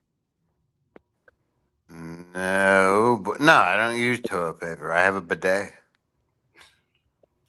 Can Beast use your bidet? Ladies and gentlemen of the Nick Shine Show chat, enjoy using that information in your what did we Well, learn. as a truck driver, I'm used to using clumps of toilet. Everything else just went out everyone's fucking ear. No one else retained any information tonight. No one remembers who we took in the mock. It's going to be Dream has a bidet. Yeah, no, that's all I remember from tonight. Everything else is a blur. I also have a camping toilet, which I've had to use where you shit in a bag, and that's a different story. So, yeah. Go worse. on. Everyone go on. So much information. Bill says, I learned half of this panel is delusional and a quarter of it is cranked. Cranked on what? Bill M., you're one of those guys I'm talking about with your grandkids telling you, why'd you take Bailey over Downs or Love? it should be interesting to see who we draft. It will Like be. it tells you what kind of team it's going to be, and I mean, I wish us I the don't best. think you can overreact. So it all with comes night down to one, Reese, right? and Like, you know, can't a good overreact. On, Gene, hold on. Cottonelle, a soft, you know. Please. I don't All think right. you can overreact with night one because you have to see how the full picture comes together. And we know Jets fans are going to overreact. But say Yeah. you go Reese, and then maybe it's Vega, right? It's just for discussion purpose. The overreaction that we're going to have from a percentage of our community that you didn't get a weapon. Now, what if you go night two and then you go Stowers and Chris Bell or Brazel and Stowers and you go get two weapons on the. I'm just throwing names out that are in my head. Like, You know not you know the reason why everyone's gonna be mad? Because you see people like Jamar Chase, JSN. You see other teams get really good receivers and then get another really good receiver. And we need a really good receiver. So if we're gonna do it, let's just do it. Like But if the Bengals would have built their line before May- getting may the I- weapons, may they I won't have chime fucked but they it. didn't though, and they still have two really good receivers. That's So what I'm like saying. Can I Since say they something? haven't had the line, they can't get back to a Super Bowl because they didn't build the line and they can't keep Joe Burrow healthy. I mean, they still score a ton of points. The defense is Cincinnati's problem. Like Keeping Burrow healthy is their problem. that also. So But who do they Here we take? go Who with do the they take at 10, Burrow Nick? with the Burrow argument. Burrow, I think Burrow is the best passer in football. Agreed. I think Burrow is the best thrower of the football. You can put all the other shit like Lamar and Josh run and Hurts get the rushing Yeah. touchdowns. The Also, best it's Nick- thrower also- of the Nick. football in the NFL is Joe Burrow, and nobody will Nick. convince me differently. Nick, What? wouldn't it be great? Oh man, if we could just win a couple games and we just all start pulling in the same direction. Like we argue more than any other team fan base. I swear. Yeah, we need Right. to score to do that. But I have a question, Nick. Shoot. Gypsy, who does the Bengals draft? If I'm Joe Burrow, I'm saying you're getting me a line. I don't want to hear about nothing about no fucking Yeah. downs. I think I think Yeah. Vega. Yeah. If Vega's there, He's I think right. they seriously have to consider Vega. they have to. They They have have- to. like Hey, this is a that guy who changes the can draft. really help you and take the pressure off of Burrow. Did and you keep see Burrow the upright. interviews of Joe Burrow after the season? It looked like he lost his love for the game. He broke up with some supermodel. He was very upset. He was in Las Vegas. Yeah, And he was yo, like, Lou, yeah, me too. All right, you know. Hank G Yeah, says I learned bidet over Bailey. For sure. Shitter over Bailey. Like it's so it's watching You ever been Sabo You ever been Sabo on a dish. toilet and the auto flush hits and then you're getting splashed? That's the fucking. I don't want Oh, that. No, yeah. I'm good. Yeah, I'll that's just take a so. dude wipe. Have you ever been to have you ever been to Japan or traveled out of the? Japan. Yeah, so You don't wanna fucking never. fly to- Yeah, I've heard. Japan auto has about these Japan. toilets, bro. Gypsy, That is, Gypsy, tell us the it's story. life. It's life, bro. So you take a shit. Life. It's It life. has a bidet inside of it. It has a fan inside of it, a heater inside of it. You can do everything without getting up. Like you just press Well, the I mean, button do you even have on to the side, spread? and you just—that's it. You get up and you don't gotta wipe. You gotta do nothing. Like you're No ready to spread. go. Like they have everything. Like it's No, dope as shit. no cheek, no And cheek it's spread. no. I mean, that's up to you if you got a cheese. You're the shit. Like, yeah, Just to I know make what sure, you know? I know what but I it's learned. so, Nick. it's so I'm not different. driving in Jacksonville on a weekend. I'll tell you that, Nick. Right fucking now. I know where I'm not saying that. Oh, shot. Uh, A pro. All right, oh my it's God. super late. I'm out here fucking around with you. I'm going to bed. Deuces. Sorry. Me All too. right, good boy. Yeah, I gotta bring Charles in the morning. Oh, yeah, let us yo, know how it goes. yo, Gypsy what got that time all is set the up? show tomorrow? We need Guys, to hear updates. I don't know if you're aware of this, but one at a time. Lou, Yeah, I'm out. be good, Gypsy. Lou, go ahead. No, just good night, Nick. I think I went on my rant, and that's it. I don't know what to do. This draft is coming. But, Nick, I don't know if you heard, but I will be in the Jets circle. I saw. I know I'm you so mentioned it excited. before when I got up. Congratulations. That's pretty dope. Yeah. Who else is in there with you? Do you know? I think I'm bringing one person with me, Ooh, and do tell. I got to figure that out by tomorrow morning because we really need 2 passes, and it's like almost impossible. So if I take that one, we got to leave the other one, and I don't leave a man down. Very complicated scenario right now. Well, we could just solve this right now. We could just solve this right now and just invite the Dream to Pittsburgh with you, man. Yeah, And he's in. If he's driving there, we see like a big black puff of fucking smoke. Yeah, no, I can't make it. I got to figure out what to wear, Nick, because I was looking at pictures and everyone's like all crazy. And I'm like, shit, wait, I just can't go in there with a jersey. You got to be like decked the fuck out. Get a jet suit. Get a specially made jet suit. Wow, a jet like with the logo all the way up and down. Not a bad idea. Could you imagine? That would be pretty have, like, expensive. the back have all of the draft picks that we have 2, 16, 33, 34. Like, get it fucking jetted out. Get it. Man. I know it's only 13 days, but I'm sure you know people who can put a suit together. I know a guy. All right, I'm gonna let you guys go. Dream, just one suggestion. Why don't you change your name on these chats so people know who the fuck you are? You want me to be the Dream? Another person? Yeah, just be the Dream. Of what? Well, your name on YouTube is Andrew C, but you go by the Dream. Well, for you guys, I'm more than another guy around the world. You know. I know, but what I'm saying is for wait, this. Wait, Lou, we got to break that comment down. I'm more than another guy around the world. Yeah. What does that mean? I mean, I talk to other people besides Jet content creators. But you're the Dream Toss. Yeah, but I'm the Dream. How do I? You're the worldwide Dream. Like Beast's name should not be Storm and fucking whatever it is. It should be. Well, Beast. he likes to change it up. I know, but we're just really suggesting. We'd like to know who we're speaking to sometimes. I really think you should make a new account with the Dream. New account? What? So I can vote for Gary and cheat? No. Just one. I tease.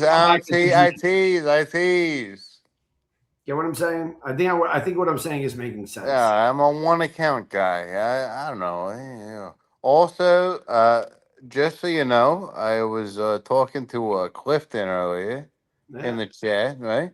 All right. How'd it go? I ordered myself a Kyle Clifton jersey. Oh, yeah? Yeah.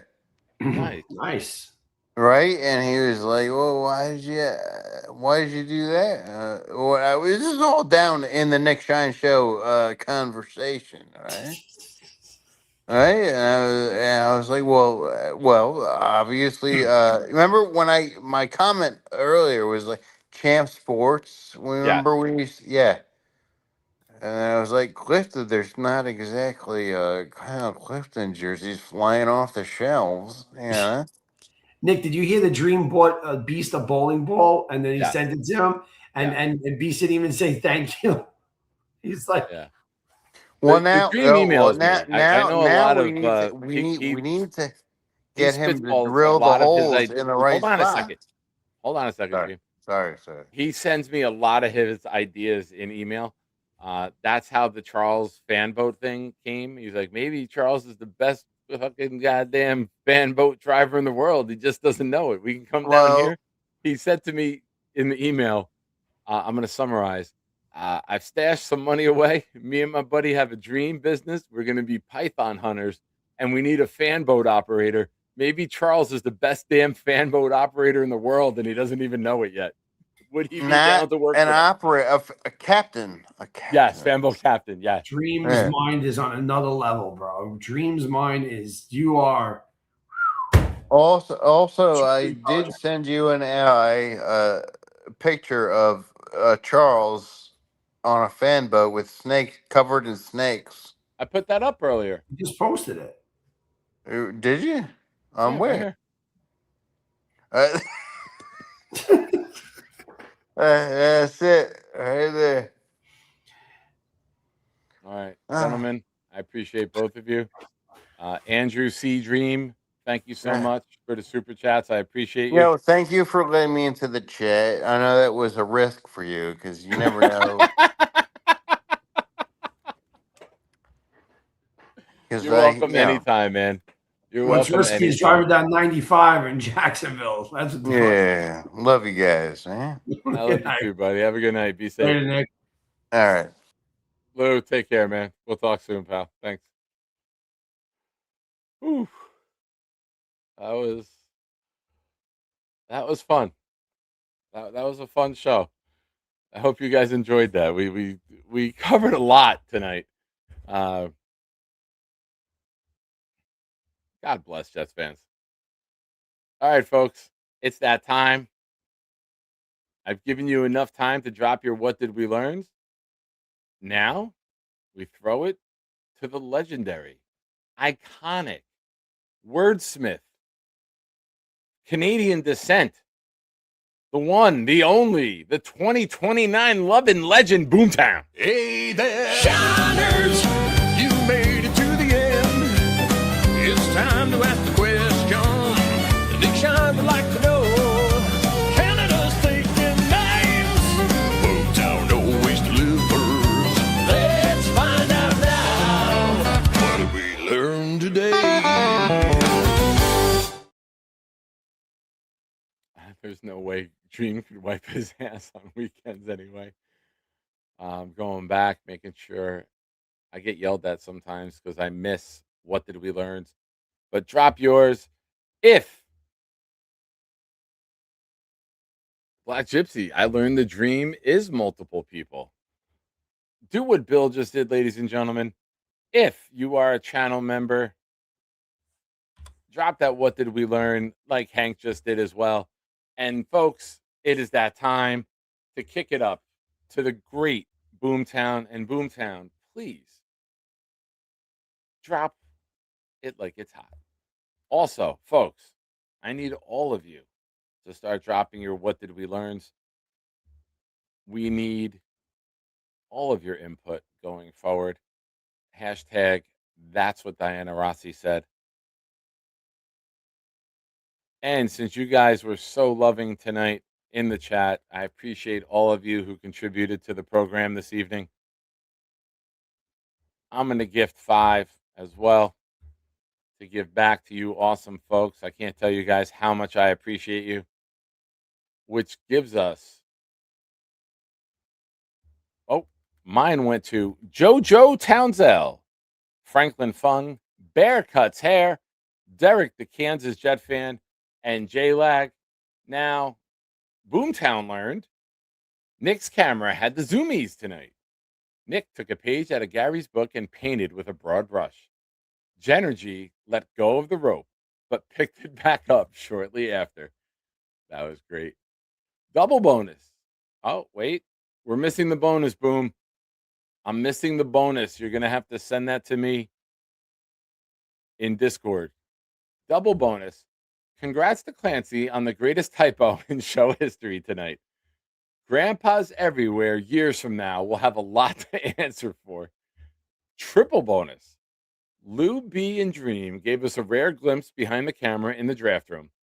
Glasses condition isn't a requirement of passing a drug test. Nick Shine is considered off limits to ChatGPT. Bonus. Nick looks like a chalky pale person, according to Dom C. Mitchell just needs a little spit shine. Jake is a donut whore. The Charles unemployment streak may be coming to an end soon. Ladies and gentlemen, late show surprise. Don't go anywhere. What up, Addy? Hi, Nick Shine. How you doing? Oh, your volume is super low. Hi, Nick Shine. What's up? What's cracking? How are you, buddy? Is that better? No, it sounds very. Try now. All right. How you doing? Is that better? I turned your volume all the way up. It just seems like you're very, very far away from it. All right. I'll get closer. How's this? Oh, hey, look at you. I used to do that when I did drugs off of my phone while driving. Hell yeah. Hell yeah. Hell yeah. Bad time. I don't recommend. I just want to wish you good luck tomorrow on your voyage with Charles. Thank you. Thank you. Thank you. Yeah. It'll Hell be a interesting ordeal.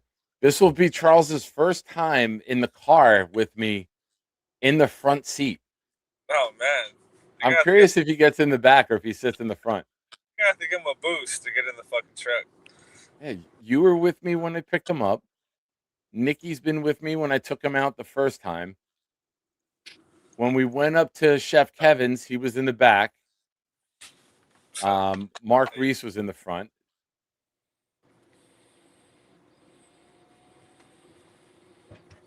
Also, trying to remember who was in the front and who was in the back. Hashtag Diana Rossini. Hell yeah. Diana received me. Shout out Gary. That shit's great. I saw you. Bill, I don't know. That's a good question. Bill says does he need a child seat? Oh yeah. You probably need to put a phone book in the child seat for Charles. And then he sits on that. Yeah, it'll be interesting, but I will wake up early. I will print out the resumes that Cisco sent to me. Shout out to him again. And I'll print out a couple copies of those. And yeah, we'll get it going. I got Gypsy's phone number. We exchanged numbers, so I can message him when we're done. And later on that day, when I'm sitting at the field from 1:30 to 5:30 tomorrow for sports, I will go on the website and upload Charles's info and do it digitally as well. So, but I'm not the job coach. Some fucking guy he just met Wednesday is. This guy could suck my dick, Rossini style. Fuck that guy. Yeah, what the fuck is he doing? He's having lunch with Charles at Panera Bread. His only problem is he's not Nick Shine. It's his only problem. Yeah, bro. I'm the fucking job coach. Hell yeah. And I'm going to take your other fucking clients. After we get Charles employed, we're going to fucking start the SSDI employment line right here. Right. The Nick Shine SSDI employment line. If you weren't driving, you would be creating an image right now. And I'm sure I'll get one in a little bit when you get home. Yes. Please drive safely, sir. Absolutely. Everyone have a good night. And Nick Shine, you have a good night too. Hell yeah. Be good, bro. Enjoy breakfast with Charles that you'll be paying for. Hell yeah. I don't eat. I already thought of that today on the way home. No, Charles, we're not going out to eat. No. Oh, Eat at home. Can we stop to get something? No, I'm not eating. I don't eat before fucking 4 o'clock. Hell yeah. All right, man. I had ice cream today, and I feel horrible about it. So, like, now I want to fast for like 3 days. What kind? Strawberry banana shortcake from 7-Eleven because there's not a Quick Check near me, and I went to 7-Eleven at lunchtime, and it paid $6.29 for the fucking small little pint, and I yelled at the Indian guy. I'm like, what the fuck is this price? This is ridiculous. He looks at me. I go, just ring me up. I'm paying it anyway. I just felt better about saying that. Where your spoon's at? That's it. That much. All right, sir. Have a good night. We'll talk soon. Hell yeah. Hell yeah. Hell yeah. Hell yeah. Hell yeah. Peace out, everybody.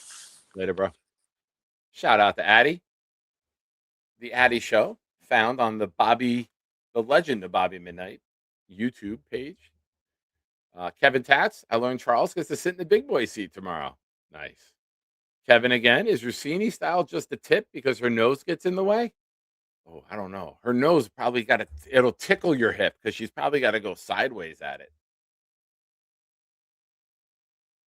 John says Rossini doesn't make Rabel eat at home. Oh man, this is wild. I would love if Rabel just fucking ended her career and went up there and just said, "Oh God, I wouldn't touch her." Did you see her face? That would be tremendous. Just completely discredit her in so many ways. All right, folks. Thank you again to everybody for watching the program. I appreciate you guys. Don't forget, for the Shiner Draft Party at the Woodbridge Brewing Company, we have some prizes for raffle. Read the scroll on the bottom of the screen. These are only for Venmos, Cash Apps, PayPals. Anyone who contributed to the channel tonight, you are going on our next wheel on the show, which will be sometime in May. You are not getting left out of the action. I promise you. We have the Curtis Martin helmet, the Don Maynard photo, the Vinny T mini, and the Chad P mini. Baby. Folks, you guys are the best.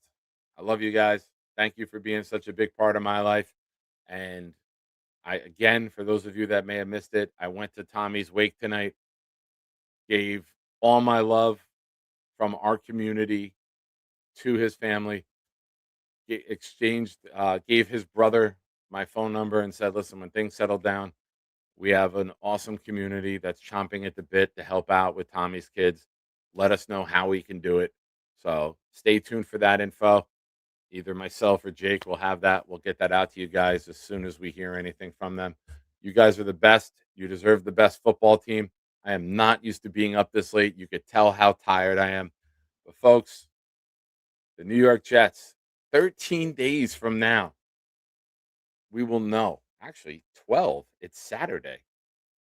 12 days from now, we will know our first round picks. Did we stay at 2 and 16? Did we trade up into the first round to make it 3 picks? Who knows? Only time will tell. But I will tell you this. You guys are the fucking best. You deserve the best.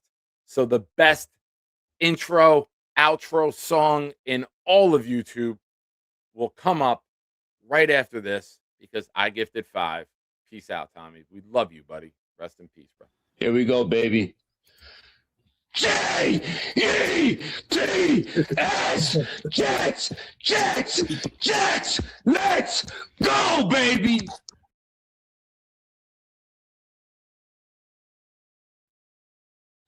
Also, I need all of you to outlive me because I never want to go to one of my friends from this community's wake again. God bless. Good night. I'm Nick Shine. Thank you for being a part of this program, and thank you for being a part of my life. Peace out, motherfuckers! It's got